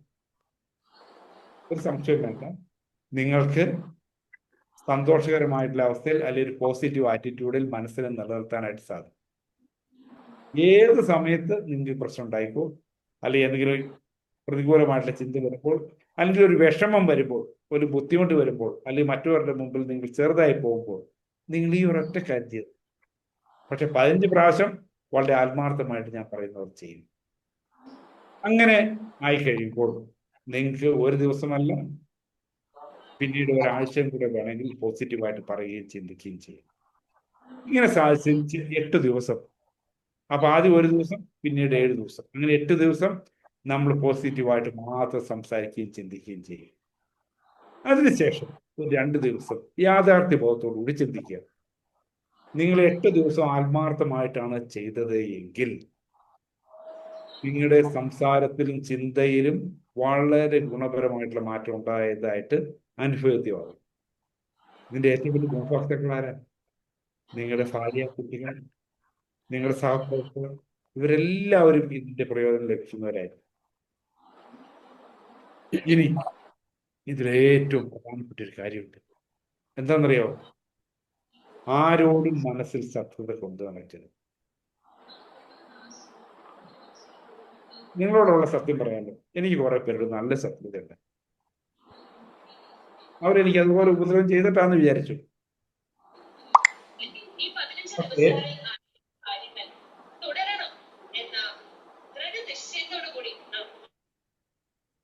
ഓക്കെ, നമ്മള് ഇങ്ങനെ ഇരുന്നപ്പോഴേ ഞാൻ എൻ്റെ PDC ക്ലാസ്സിൽ, ഇന്നത്തെ പോലെ +2-ലായിരുന്നു, +2-ന്റെ സ്ഥാനത്തുണ്ടായിരുന്നു PDC ആണ്. ആ ക്ലാസ്സിൽ സോമർസെറ്റ് മോം, ക്രിസ്ത ആംഗലേയ എഴുത്തുകാരനാണ്, ദ വെർജർ എന്ന് പറയുന്ന ഒരു കഥ എൻ്റെ മനസ്സിൽ ഓർമ്മ വന്നു. ഒരാൾ 15 വർഷക്കാലം ഒരു പള്ളിയിൽ കപ്പ്യാരായിട്ട് ജോലി ചെയ്യുക. വലിയ വരുമാനം ഒന്നുമില്ലെങ്കിലും ഈശ്വര ആരാധനയിൽ മനസ്സിനെ പൂർണ്ണമായും അർപ്പിച്ച ഒരു മനുഷ്യനായതുകൊണ്ട് അദ്ദേഹം വളരെ അഭിമാനത്തോടും സന്തോഷത്തോടും കൂടിയാണ് ആ ജോലിക്ക് കണ്ടത്. അങ്ങനെ നല്ല രീതിയിൽ പോകുന്ന സമയത്ത് പുതിയൊരു വൈദികൻ പള്ളിയിൽ വികാരിയായിട്ട് പഴയ വികാരിയച്ഛനുമായിട്ടുള്ള പോലുള്ള ബന്ധം പുതിയ വികാരിയച്ഛനുമായിട്ട് ഉണ്ടായിരുന്നില്ല. അങ്ങനെ ഇവരുടെ അകൽച്ച ഓരോ രീതിയിൽ കൂടിക്കൂടി വന്നു. ആ സമയത്ത് വികാരിയച്ഛൻ ഒരു കാര്യം മനസ്സിലാക്കി, നമ്മുടെ കപ്പ്യാർക്ക് എഴുതാനും വായിക്കാനും അറിഞ്ഞുപോകും. അപ്പോൾ ഒരു ദിവസം പള്ളി കമ്മിറ്റി കൂടി ഈ കാരണം പറഞ്ഞ് കപ്പ്യാരെ ജോലിയിൽ നിന്നും പിരിച്ചുവിട്ടു. അദ്ദേഹത്തിന് വലിയ വിഷമമായി. അദ്ദേഹത്തിന്റെ മനസ്സിൽ ആദ്യം തോന്നിയ ആഗ്രഹം പുകവലിക്കണമെന്നായിരുന്നു. നോക്കിപ്പോ ആ ചുറ്റുവട്ടത്തുള്ള ഒരു കടയിലും ബീഡി സിഗരറ്റ് ഒന്നും കിട്ടാനില്ല. എന്നാൽ ഉണ്ടായിരുന്ന ജോലി പോയി എന്ന ഒരു കട തുടങ്ങാമെന്ന് വിചാരിച്ച് അയാൾ ഒരു കട തുടങ്ങി. മറ്റു കടകൾ ആ പ്രദേശത്ത് ഇല്ലാത്തതുകൊണ്ട് നല്ല കച്ചവടം ഉണ്ടായി. അതിന്റെ ലാഭം കൊണ്ട് രണ്ടാമതൊരു കട തുടങ്ങി. 2 കടകളും ലാഭകരമായി മുന്നോട്ട് പോയപ്പോൾ 2 കടകളുടെയും ലാഭം കൊണ്ട് മൂന്നാമത്തെ കടയായി. അങ്ങനെ ആ ടൗണിൽ 10ഓളം കടകൾ അദ്ദേഹം ആരംഭിച്ചു. ഇദ്ദേഹം നല്ല സമ്പന്നനായപ്പോൾ ഇദ്ദേഹത്തിന് നിക്ഷേപം ബാങ്കുകളിൽ കൊടുക്കാൻ തുടങ്ങി. അപ്പോൾ ഒരു ദിവസം ബാങ്ക് മാനേജർ ചോദിച്ചു, നിങ്ങൾ പൂർണ്ണമായിട്ടും എന്തിനാണ് ഡെപ്പോസിറ്റ് ചെയ്യുക? നിങ്ങൾക്ക് നല്ല സ്റ്റോക്കുകളിൽ അല്ലെങ്കിൽ ഷെയറുകളിൽ നിക്ഷേപിച്ചു കൂടെ എന്ന് ചോദിച്ചു. അപ്പോൾ ഇയാൾ ചോദിച്ചു, അതിനെന്താ ചെയ്യേണ്ടത്? അത് ഞാൻ ഫോം തരാം, അത് ഫോം ഫില്ല് ചെയ്ത് തന്നാൽ മതി എന്ന് പറഞ്ഞു. അപ്പൊ ഇയാൾ പറഞ്ഞു, ഇയാൾ ആദ്യമായിട്ട് മാനേജറുടെ അടുത്ത് വർഷങ്ങളോളം ബന്ധമുള്ള ആളാണ്, ഒരു സത്യം വെളിപ്പെടുത്തി. എന്താണ്? എനിക്ക് എഴുതാനും വായിക്കാനും അറിഞ്ഞുകൂടും. അപ്പോൾ മാനേജർ അതിശയത്തോടു കൂടി ചോദിച്ചു, എഴുത്തും വായനയും അറിഞ്ഞുകൂടാതെ നിങ്ങൾ ഇത്രയും നല്ല വ്യാപാരിയായി, അപ്പോൾ അതുകൂടി അറിയാമായിരുന്നു നിങ്ങളുടെ അവസ്ഥ എന്തായിരുന്നു? എന്തായിരിക്കും അവസ്ഥ? ആ കപ്പേരായി തുടരുമായിരുന്നു. അപ്പൊ ഞാൻ വിചാരിച്ചു, ഞാൻ ശത്രുക്കളെ എന്ന് വിചാരിച്ചുകൊണ്ടിരിക്കുന്ന ആളുകൾ സഹായിച്ചില്ലായിരുന്നെങ്കിൽ ഒരിക്കലും എനിക്ക് ഞാൻ ആയിരിക്കുന്ന അവസ്ഥയിൽ എത്താൻ കഴിയുമായിരുന്നു. അപ്പോൾ അതുകൊണ്ട് ആരോടും മനസ്സിൽ ശത്രുത കൊണ്ടു നടക്കേണ്ട.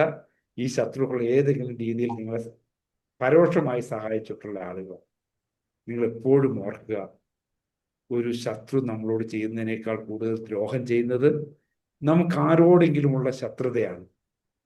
അതുകൊണ്ട് വ്യക്തികളോട്, സമുദായത്തോട്, പ്രസ്ഥാനങ്ങളോട് ഒന്നും മനസ്സിൽ ശത്രുത കൊണ്ടു നടക്കരുത്. കാരണം ആരെങ്കിലും എന്തെങ്കിലും കുഴപ്പം കാണിച്ചാൽ ആ രാഷ്ട്രീയത്തിലുള്ളവരോ അല്ലെങ്കിൽ ആ സമുദായത്തിലുള്ളവരോ എല്ലാവരും അല്ല അതിൻ്റെ കുറ്റക്കാരൻ. അപ്പൊ അതുകൊണ്ട് തന്നെ സമചിത്തതയോടുകൂടി നമുക്ക് കാര്യങ്ങളെ കാണാനായിട്ട് സാധിക്കണം.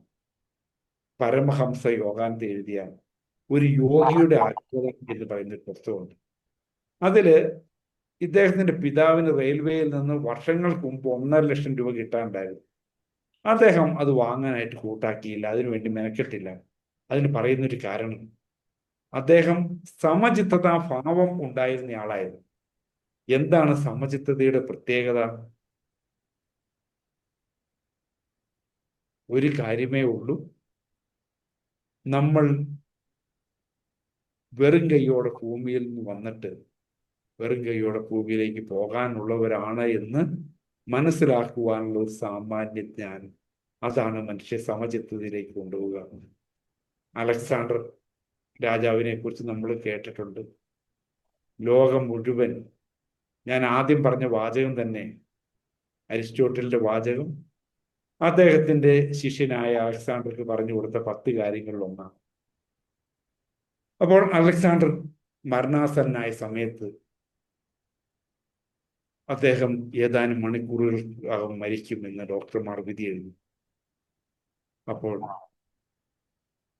അദ്ദേഹം ഡോക്ടർമാരോട് ചോദിച്ചു, എൻ്റെ അമ്മയ്ക്ക് കുതിരപ്പുറത്ത് ഇവിടെ എത്താനുള്ള സമയം, അത്രയും സമയമെങ്കിലും എൻ്റെ ജീവിതം ദീർഘിപ്പിച്ചു തരാൻ. ഡോക്ടർമാർ പറഞ്ഞു, ഞങ്ങൾക്ക് അതിനുള്ള കഴിവില്ല. അവസാനം അലക്സാണ്ടർ മരിക്കുന്നതിന് മുമ്പ് അദ്ദേഹത്തിൻ്റെ സഹപ്രവർത്തകരോട് പറഞ്ഞു, ഞാൻ മരിക്കുമ്പോൾ എൻ്റെ കൈ രണ്ടും പുറത്തിട്ടുകൊണ്ട് വേണം മൃതദേഹം കൊണ്ടുപോകാനായിട്ട്. എന്താ കാരണം? ലോകത്ത് ഇത്രയധികം രാജ്യങ്ങൾ കീഴടക്കിയ ഇത്രയധികം സമ്പന്നനായ അലക്സാണ്ടർ പോകുന്നത് വെറും കൈയോടെയാണ് എന്ന് മറ്റുള്ളവർക്ക് മനസ്സിലാക്കും. അപ്പൊ അങ്ങനെ വരുമ്പോൾ ഒരു സമചിത്തതാ ഭാവം നമുക്കുണ്ടെങ്കിൽ അത് തന്നെയാണ് ഒരു പരിധി വരെ പറഞ്ഞാൽ ഇമോഷണൽ ഇൻ്റലിജൻസ്. പ്രശ്നങ്ങളെ ശാന്തമായി സമാധാനമായിട്ട് കാണാനുള്ള കഴിവ്. ആ ഒരു കഴിവാണ് നമുക്ക് എല്ലാവർക്കും ഉണ്ടാവേണ്ടത്. നമ്മുടെ വ്യക്തി ജീവിതത്തിൽ, പൊതുജീവിതത്തിൽ, കുടുംബജീവിതത്തിലെല്ലാം നമുക്ക് ഇത് ഉപയോഗപ്പെടുത്താനായിട്ട് സാധിക്കും. ആ ഒരു രീതിയിൽ നിങ്ങൾക്ക് കഴിയട്ടെ എന്ന് ആശംസിക്കുന്നു. ഇപ്പോൾ എന്നെ നിങ്ങളുമായി സംസാരിക്കാനായിട്ട് ഡയറക്റ്റ് ചെയ്ത എൻ്റെ മെൻറ്ററായിട്ടുള്ള ജോസഫ് ചാക്കോസാണ്, അതുപോലെ തന്നെ എന്നെ വിളിച്ച വിൽസൺ സാറിനോടും സ്വാഗതം ആശംസിച്ച ഡെന്നി സാറിനോടുമുള്ള നന്ദി പ്രകാശിപ്പിച്ചുകൊണ്ട് എല്ലാവർക്കും വിജയം ആശംസിച്ചുകൊണ്ട് നിർത്തുന്നു. നന്ദി, നമസ്കാരം. Thank you sir. വളരെ മനോഹരമായ വിധത്തിൽ ലളിതമായിട്ട് ഉദാഹരണങ്ങളൊക്കെ സഹിതം എന്താണ് വൈകാരികമായ പക്വത, ഇമോഷണൽ ഇന്റലിജൻസ് എന്നുള്ളത് സാറ് നമുക്ക് വ്യക്തമാക്കി തന്നു. നമ്മുടെയൊക്കെ ദൈനംദിന ജീവിതത്തിൽ സാർ പറഞ്ഞു തുടങ്ങിയത് ഒരു ആൽബർട്ട് എലിസ് എന്ന് പറയുന്ന ഒരാള് പറഞ്ഞിട്ടുണ്ട്, people are disturbed not by events but the view the take of them. നമ്മൾ ഡിസ്റ്റർബ്ഡ് ആകുന്നത്, നമ്മൾ ഇമോഷണലി ചലഞ്ച്ഡ് ആകുന്നത് അവിടെ നടക്കുന്ന കാര്യങ്ങൾ കൊണ്ടല്ല, നമ്മളതിനെ എങ്ങനെ നോക്കിക്കാണുന്നു എന്നതുകൊണ്ടാണ്. അപ്പൊ നോക്കി കാണേണ്ട വിധങ്ങളാണ് സാർ വളരെ വളരെ കൃത്യതയോടുകൂടെ ഗോൾമാന്റെ ഒരു ഫ്രെയിംവർക്കിൽ കാര്യങ്ങൾ അവതരിപ്പിച്ചു. നമുക്ക് ചർച്ചയ്ക്കുള്ള സമയമുണ്ട്. അതിന് മുമ്പായിട്ട് അനൗൺസ്മെന്റ്സ്. അടുത്ത ശനിയാഴ്ചത്തെ വെബിനാറ് ശനിയാഴ്ച രാത്രി 8:30 ഇതുപോലെ തന്നെ സമാരംഭിക്കുന്നതാണ്. 275-ാമത്തെ വെബിനാറാണ്. ഈ പാസ്വേഡും ഈ ലിങ്കുമാണ് ഉപയോഗിക്കേണ്ടത്. അടുത്ത വെബിനാറിന്റെ ഡീറ്റെയിൽസ് ആരായിരിക്കും പ്രസംഗിക്കുന്നുള്ള വിഷയങ്ങൾ പിന്നാലെ അറിയിക്കുന്നതായിരിക്കും. Thank you very much. ഇന്നത്തെ നമ്മുടെ വിഷയം ഇമോഷണൽ ഇൻ്റലിജൻസ്. ഇത് തിരഞ്ഞെടുത്തതായിട്ടുള്ള നമ്മുടെ ലൈറ്റഡ് ടു ലൈറ്റൻ വേദിയോട് പ്രത്യേകമായി നന്ദി പറയുന്നു. വളരെയധികം വളരെ ഈ കാലഘട്ടത്തിൻ്റെ ഏറ്റവും പ്രസക്തമായിട്ടുള്ള അല്ലെങ്കിൽ വളരെ സമകാലീനമായിട്ടുള്ള റിലവൻ്റ് ആയിട്ടുള്ള ടോപ്പിക്കായിരുന്നു. സാധാരണ ഇൻ്റലിജൻറ്റ് ക്വസ്റ്റനെ കുറിച്ച്, IQ-നെ കുറിച്ചൊക്കെ സംസാരിക്കാറുണ്ട്. നമ്മുടെ കുട്ടികൾക്കൊക്കെ IQ വേണം ഉള്ള ആഗ്രഹമാണ് നമുക്കുള്ളത്. എന്നാലും ഒരു ജോലി ലഭിക്കണമെങ്കിൽ ഒരുപക്ഷെ IQ ആവശ്യമാണ്. അല്ല, ആ ജോലിയിൽ നമുക്ക് തുടർന്ന് പോകണമെങ്കിൽ അല്ലെങ്കിൽ അതിൽ പ്രൊമോഷനൊക്കെ കിട്ടണമെങ്കിൽ തീർച്ചയായിട്ടും IQ-നേക്കാൾ ഏറെ EQ ആണ് ആവശ്യം. അല്ലെങ്കിൽ തന്നെ ഒരു ഇൻ്റർവ്യൂവിനെ ഫേസ് ചെയ്യണമെങ്കിൽ തന്നെ IQ-നേക്കാൾ കൂടുതൽ EQ ആണ് ആവശ്യമെന്ന് എനിക്ക് തോന്നുന്നു. അപ്പം ജോലി ലഭിക്കണേ പോലും EQ വളരെ ആവശ്യമാണ്.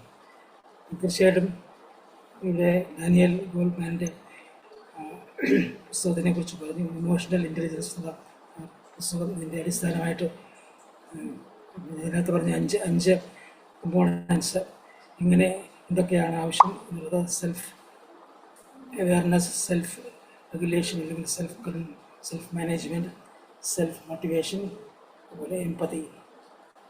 അതിൽ എംപതിയാണ് എനിക്ക് വളരെ ഏറ്റവും പ്രധാനമായിട്ട് തോന്നുന്നത്. കാരണം മറ്റുള്ളവർ നമുക്ക് എന്ത് ചെയ്യണം എന്ന് ആഗ്രഹിക്കുന്നത് നമ്മൾ അവർക്ക് ചെയ്തു കൊടുക്കുക. ബൈബിളിലെ ഏറ്റവും പ്രധാനപ്പെട്ട ഒരു വാക്യമാണ്. മാത്യു 7:6 ആണെന്ന് തോന്നുന്നു. ഇതിനെ golden rule of the Bible എന്ന് പറയാറുണ്ട്. മറ്റുള്ളവർ നമുക്ക് എന്ത് ചെയ്തു തരണമെന്ന് ആഗ്രഹിക്കുന്നത് നമ്മൾ അവർക്ക് ചെയ്യുക. അപ്പം മറ്റുള്ളവരുടെ ഷൂസിൽ നിന്നുകൊണ്ട് നമ്മൾ ചിന്തിക്കുക എന്നുള്ള പലപ്പോഴും നമ്മൾ ചിന്തിക്കാറില്ല. അങ്ങനെ ചിന്തിക്കാത്തത് കൊണ്ടാണ് പലപ്പോഴും നമ്മൾ ഇമോഷണലായിട്ട് പലപ്പോഴും നമ്മൾ ഈ കോപിക്കുകയൊക്കെ ചെയ്യുന്നത്. നമ്മുടെ കോപത്തിൻ്റെയൊക്കെ കാരണം അതാണ്. തീർച്ചയായിട്ടും അവർ ചിന്തിക്കുന്ന രീതി, അവരെങ്ങനെ ചിന്തിക്കുന്നു അതേ രീതിയിൽ അവരോട് ഇടപെടുവാൻ നമുക്ക് സാധിക്കണം. അതാണ് എംപതി എന്ന് പറയുന്നത്. അതുപോലെ സെൽഫ് മാനേജ്മെൻറ്റൊക്കെ ആവശ്യമാണ്, സെൽഫ് കൺട്രോളൊക്കെ ആവശ്യമാണ്. പരിശുദ്ധാത്മാവിൻ്റെ ഫലങ്ങളിൽ ഏറ്റവും അവസാനത്തെയാണ് സെൽഫ് കൺട്രോൾ എന്ന് പറയുന്നതെങ്കിൽ പോലും ഏറ്റവും ഇമ്പോർട്ടൻ്റ് ആയിട്ടുള്ള ഒന്നാണ് സെൽഫ് കൺട്രോൾ, അല്ലെങ്കിൽ ആത്മസംയമനം എന്ന് പറയുന്നത്.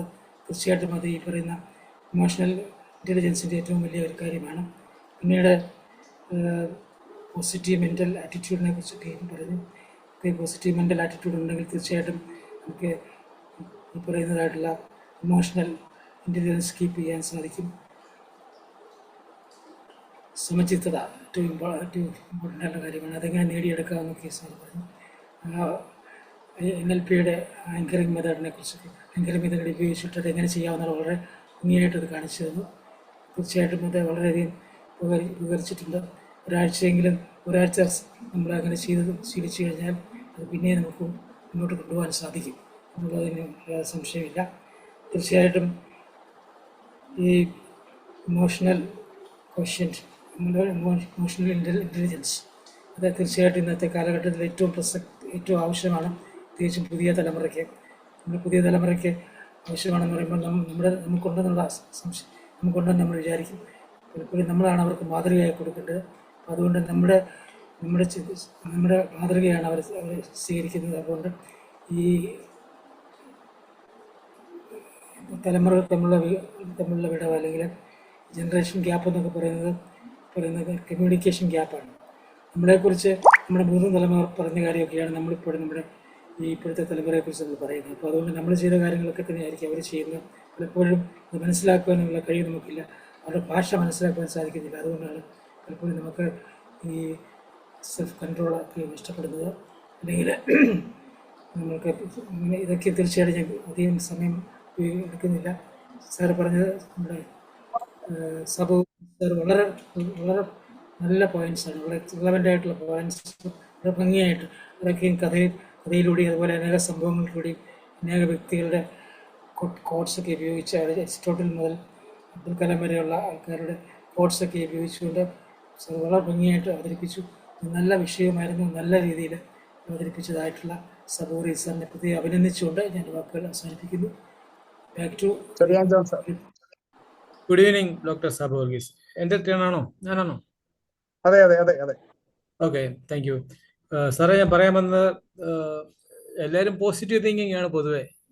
നാട്ടിൽ എന്ന് പറഞ്ഞ കൺസേൺസ് ഉണ്ട്, ആ രീതിയിൽ കൺസേൺസ് അത് നമ്മൾ ഓവർകം ചെയ്യണം, അത് സർവേ ചെയ്ത് പോകണമെന്നാണ്. പക്ഷേ വെളിയിലൊക്കെ എന്ന് പറഞ്ഞാൽ ഹൈ തിങ്കിങ്ങും പോസിറ്റീവ് ആറ്റിറ്റ്യൂഡും അപ്രോച്ചും എല്ലാം വലിയ കാര്യമാണ്. പക്ഷേ അതിനൊക്കെ ലീഡർഷിപ്പും ഗൈഡൻസും കൊടുത്ത് നമ്മൾ ഹാപ്പി ആയിരിക്കണം. ചർച്ചിൽ തന്നെ ആയാലും നമ്മൾ മാർത്താമാർ ചർച്ച വരുന്നവരായാലും ഹാപ്പി ആയിരിക്കണം. ഹാപ്പി എന്ന് പറഞ്ഞാൽ അതിനകത്തിൽ പ്ലസും മൈനസും എല്ലാവരും ഉണ്ട്. പക്ഷേ മേജോറിറ്റി ഹാപ്പി തിങ്കിങ് ആയിരിക്കണം, ഹാപ്പി ലൈഫ് ആയിരിക്കണം. ഇപ്പോൾ ഫാസ്റ്റിംഗ് പ്രയർ, നാട്ടിലായാലും ഫാസ്റ്റിംഗ് പ്രയർ എത്രയോ നാള് ഫാസ്റ്റിംഗ് പ്രയറായിട്ട് ജീവിതം ധന്യമാക്കാതെ കടന്നു പോകുന്ന എത്രയോ ആൾക്കാരുണ്ട്. നാട്ടിലായാലും ഞാനെല്ലാം പങ്കുവിട്ടുള്ള, നാട്ടിലായാലും ഇവിടെ ആയാലും എല്ലാം സമയം കിട്ടുമ്പോഴെല്ലാം എല്ലാ ആക്ടിവിറ്റീസിലും ഞാൻ ചെന്നിട്ടുള്ളതാണ്. അപ്പോൾ നമ്മൾ തിങ്കിങ് അതിരിക്കണം, നമ്മൾ വൈഡായിട്ട് ചിന്തിക്കുകയും വേണം. വളരെ ഗൾഫിലായാലും യൂറോപ്യൻ കൺട്രിയിലും അമേരിക്കയിലൊക്കെ നല്ല ഓപ്പർച്യൂണിറ്റീസ് ഉണ്ട്. പക്ഷേ നമ്മുടെ ഫാമിലിയിൽ അത് ഹാപ്പി ആയിരിക്കണം എന്നുള്ളതാണ് എൻ്റെ അഭിപ്രായം. ഇപ്പോഴേ ഇന്നത്തെ ട്രംപിൻ്റെ ഒരു ന്യൂസ് ലെറ്റർ ഉണ്ടായിരുന്നു, അതിനകത്ത് വന്നതിൽ ഇപ്പം ഗാസ പലസ്തീൻ റീസ്റ്റോർ ചെയ്യാനൊക്കെ കൊണ്ട് 170,000 ഇപ്പോൾ ഉടനെയാണ് അത് സോൾവ് ചെയ്യാൻ ഉടനെ.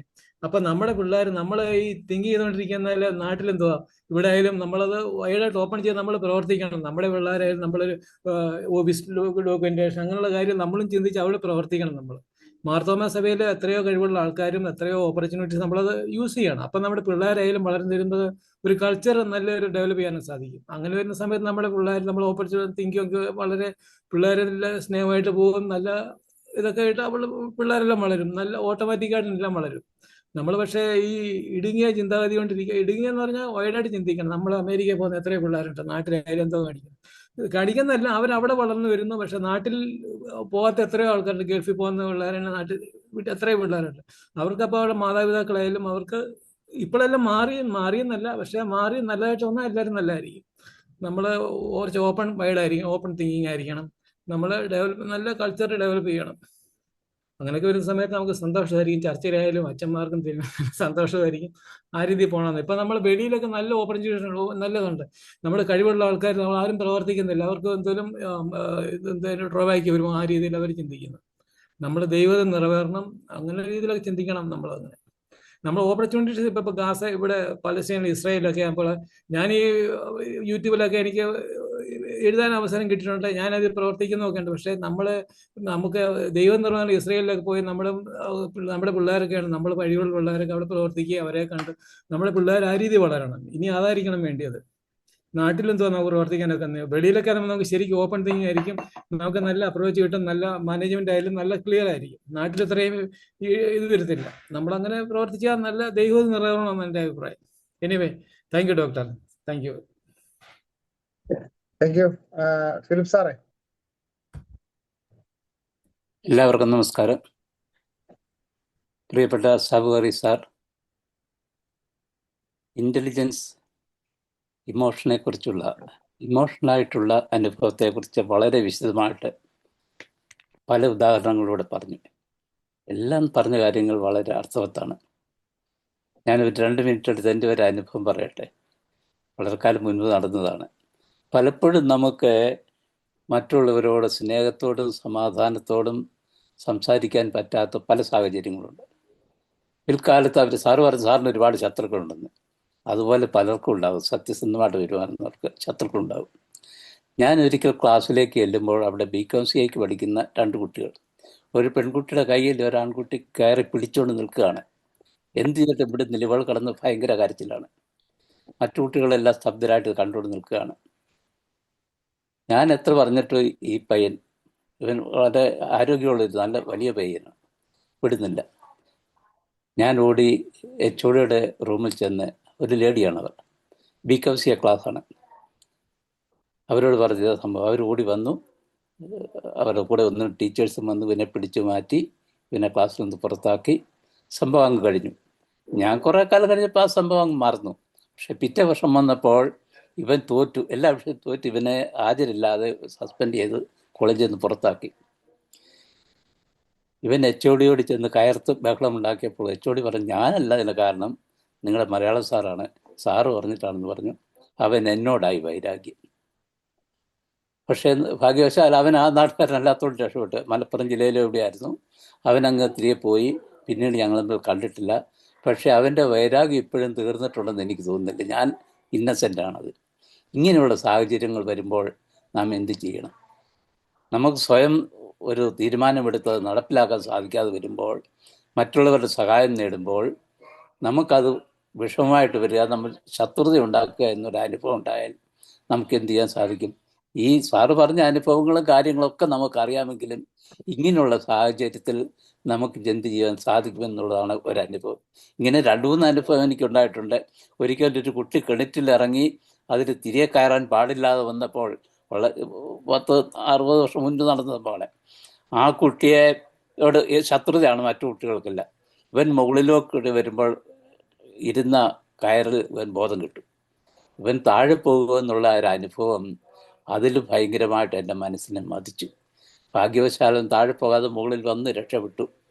ഇങ്ങനെയുള്ള അനുഭവങ്ങളിൽ നമുക്ക് നമ്മുടെ ഈ പഠനം കൊണ്ടോ അനുഭവം കൊണ്ടോ എന്ത് സാധിക്കുമെന്നുള്ളത് സാറ് ഒന്ന് വിവരിച്ചാൽ നന്നായിരിക്കും.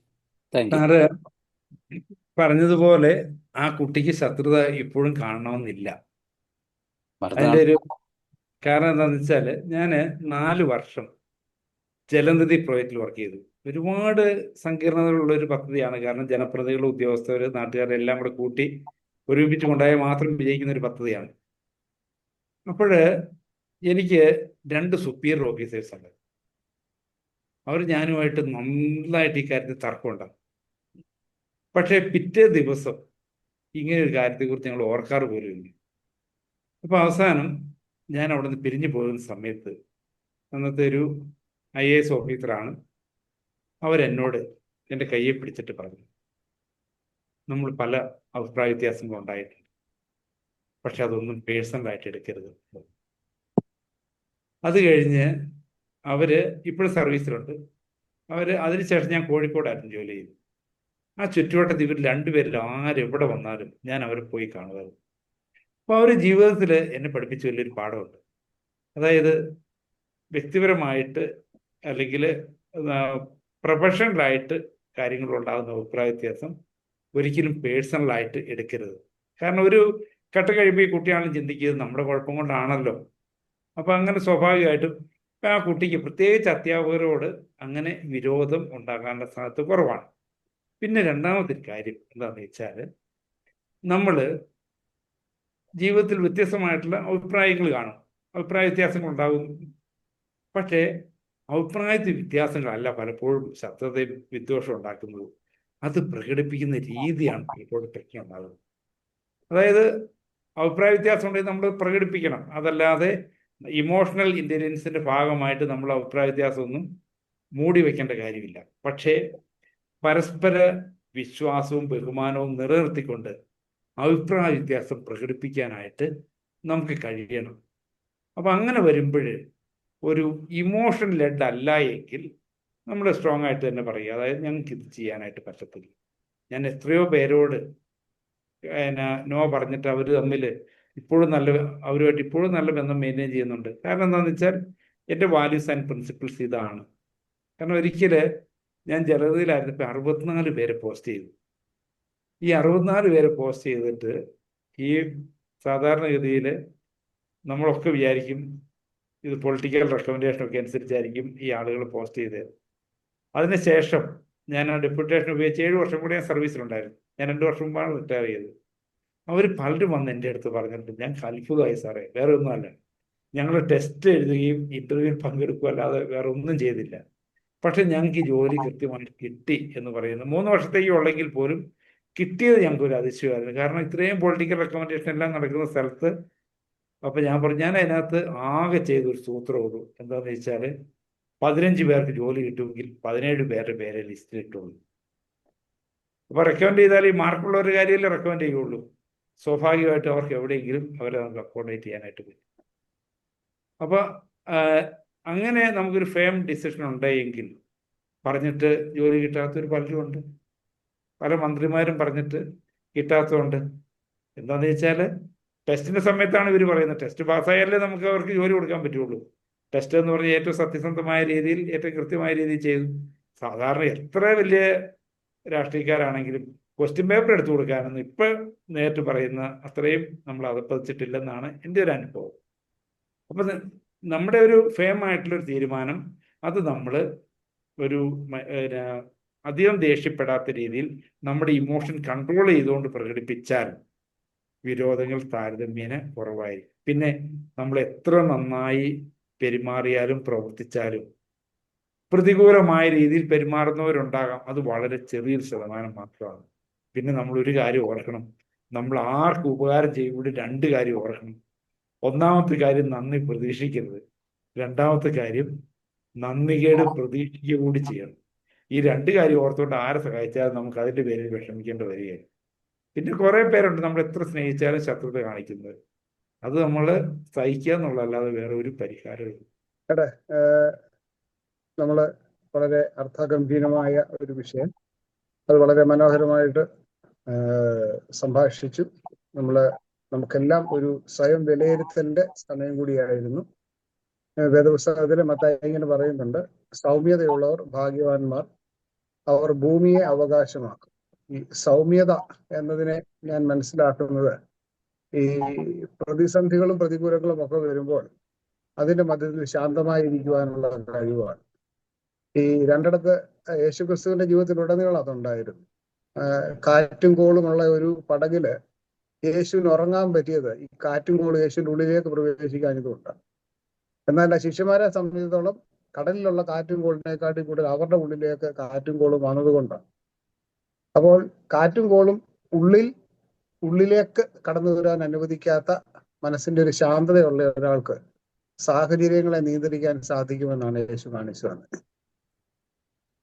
എല്ലാവരും ഫിലിപ്പ് സാർ പറഞ്ഞതുപോലെ എല്ലാവരും എതിരായപ്പോഴും കൂടെയുള്ളവർ തല്ലി പറഞ്ഞപ്പോഴും അവനെ ക്രൂശിക്കാന്ന് പറഞ്ഞപ്പോഴും ഈ കർത്താവിന് നിശബ്ദമായി ഇരിക്കാൻ സാധിച്ചു എന്ന് പറയുന്നത് മിണ്ടാതിരിക്കുകയല്ല. ആ പ്രതിസന്ധികളൊക്കെ വരുമ്പോഴും അതിന്റെ മുമ്പിൽ ഒരു പ്രശാന്തമായി അതിനെ നേരിടാനായിട്ടുള്ള ഒരു മനസ്സുണ്ടായിരുന്നു എന്നുള്ളതാണ്. ആ ഒരു വൈകാരികമായ ഒരു അനുഭവം ജീവിതത്തിന്റെ വൈതരണികളെ, പ്രതിസന്ധികളെ, പ്രതികൂലങ്ങളെ ഒക്കെ അഭിമുഖീകരിക്കുന്നതിന്, അതിജീവിക്കുന്നതിന് നമുക്ക് സാധിക്കും. അതില് നമുക്ക് ഇന്നത്തെ ഒരു ക്ലാസ് ഒരു പ്രചോദനമായി. ഇപ്പോൾ പ്രിയപ്പെട്ട സാബു സാറിന് നന്ദി പറയും. ദൈവനാഥത്തിന് മഹത്വം ഉണ്ടാകട്ടെ. ഈ ലൈറ്റ് ടു ലൈറ്റിന്റെ 274ാമത്തെ വെബിനാറാണ്. തുടർച്ചയായിട്ട് കോവിഡ് കാലത്ത് തുടങ്ങിയ ഈ ഒരു വെബിനാർ സീരീസ് തുടർച്ചയായിട്ട് ഒരു മുടക്കവും ഇല്ലാതെ തുടർന്നുകൊണ്ടേയിരിക്കുന്നു. അതിനുവേണ്ടി ദൈവം നമ്മളെ സഹായിച്ചു.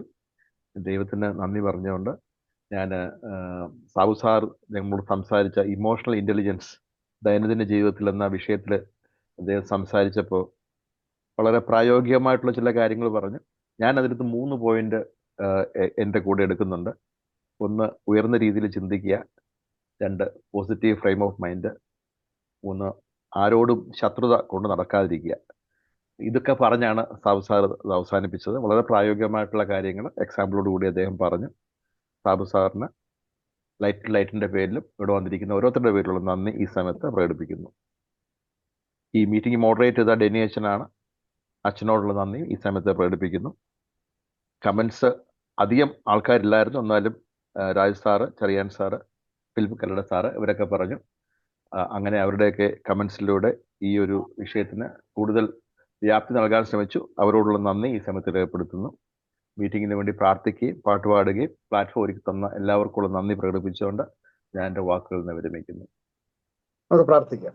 പ്രിയ കർത്താവേ, നല്ല ദൈവമേ, ഈ സന്ധ്യയിൽ ഞങ്ങൾക്ക് ഒരുമിച്ച് വ്യത്യസ്ത ഇടങ്ങളിൽ ഇരുന്നു കൊണ്ട് ഇപ്രകാരം കൂടി വരുവാനിടയായത് ഓർത്ത് നന്ദിയോടെ സ്തോത്രം ചെയ്യുന്നു. ഞങ്ങൾക്ക് ലഭിച്ചതായ ഏറ്റവും അർത്ഥകൃപമായ സന്ദേശത്തിനായിട്ട് നന്ദിയോടെ സ്തോത്രം. ഞങ്ങളെ തന്നെ തിരിഞ്ഞു നോക്കുവാൻ, നീ ഞങ്ങളിൽ നിന്ന് എപ്രകാരമുള്ള പ്രതികരണങ്ങൾ ആഗ്രഹിക്കുന്നു എന്നുള്ളതിനെ മനസ്സിലാക്കുവാൻ, ഞങ്ങളായിരിക്കുന്ന സാഹചര്യങ്ങളെ മനസ്സിലാക്കി അതിനോട് പ്രതികരിച്ച് ഏറ്റവും ഹൃദ്യവും സന്തോഷകരമായ അനുഭവങ്ങളെ ഞങ്ങളായിരിക്കുന്ന ഇടങ്ങൾക്ക് പ്രദാനം ചെയ്യുവാൻ, ഞങ്ങളുടെ ഉള്ള സന്തോഷമുള്ളതായിരിക്കുവാൻ, ഞങ്ങളുടെ ചുറ്റുപാടുകൾ പ്രകാശമുള്ളതാക്കി തീർക്കുവാൻ നീ ഞങ്ങളെ സഹായിക്കണമെന്ന് പ്രാർത്ഥിക്കുന്നു. ഞങ്ങൾക്ക് നേതൃത്വം നൽകിയ ഞങ്ങളുടെ സംവേദിച്ചതായ ഇവിടെ സാറിനായിട്ട് സ്തോത്രം.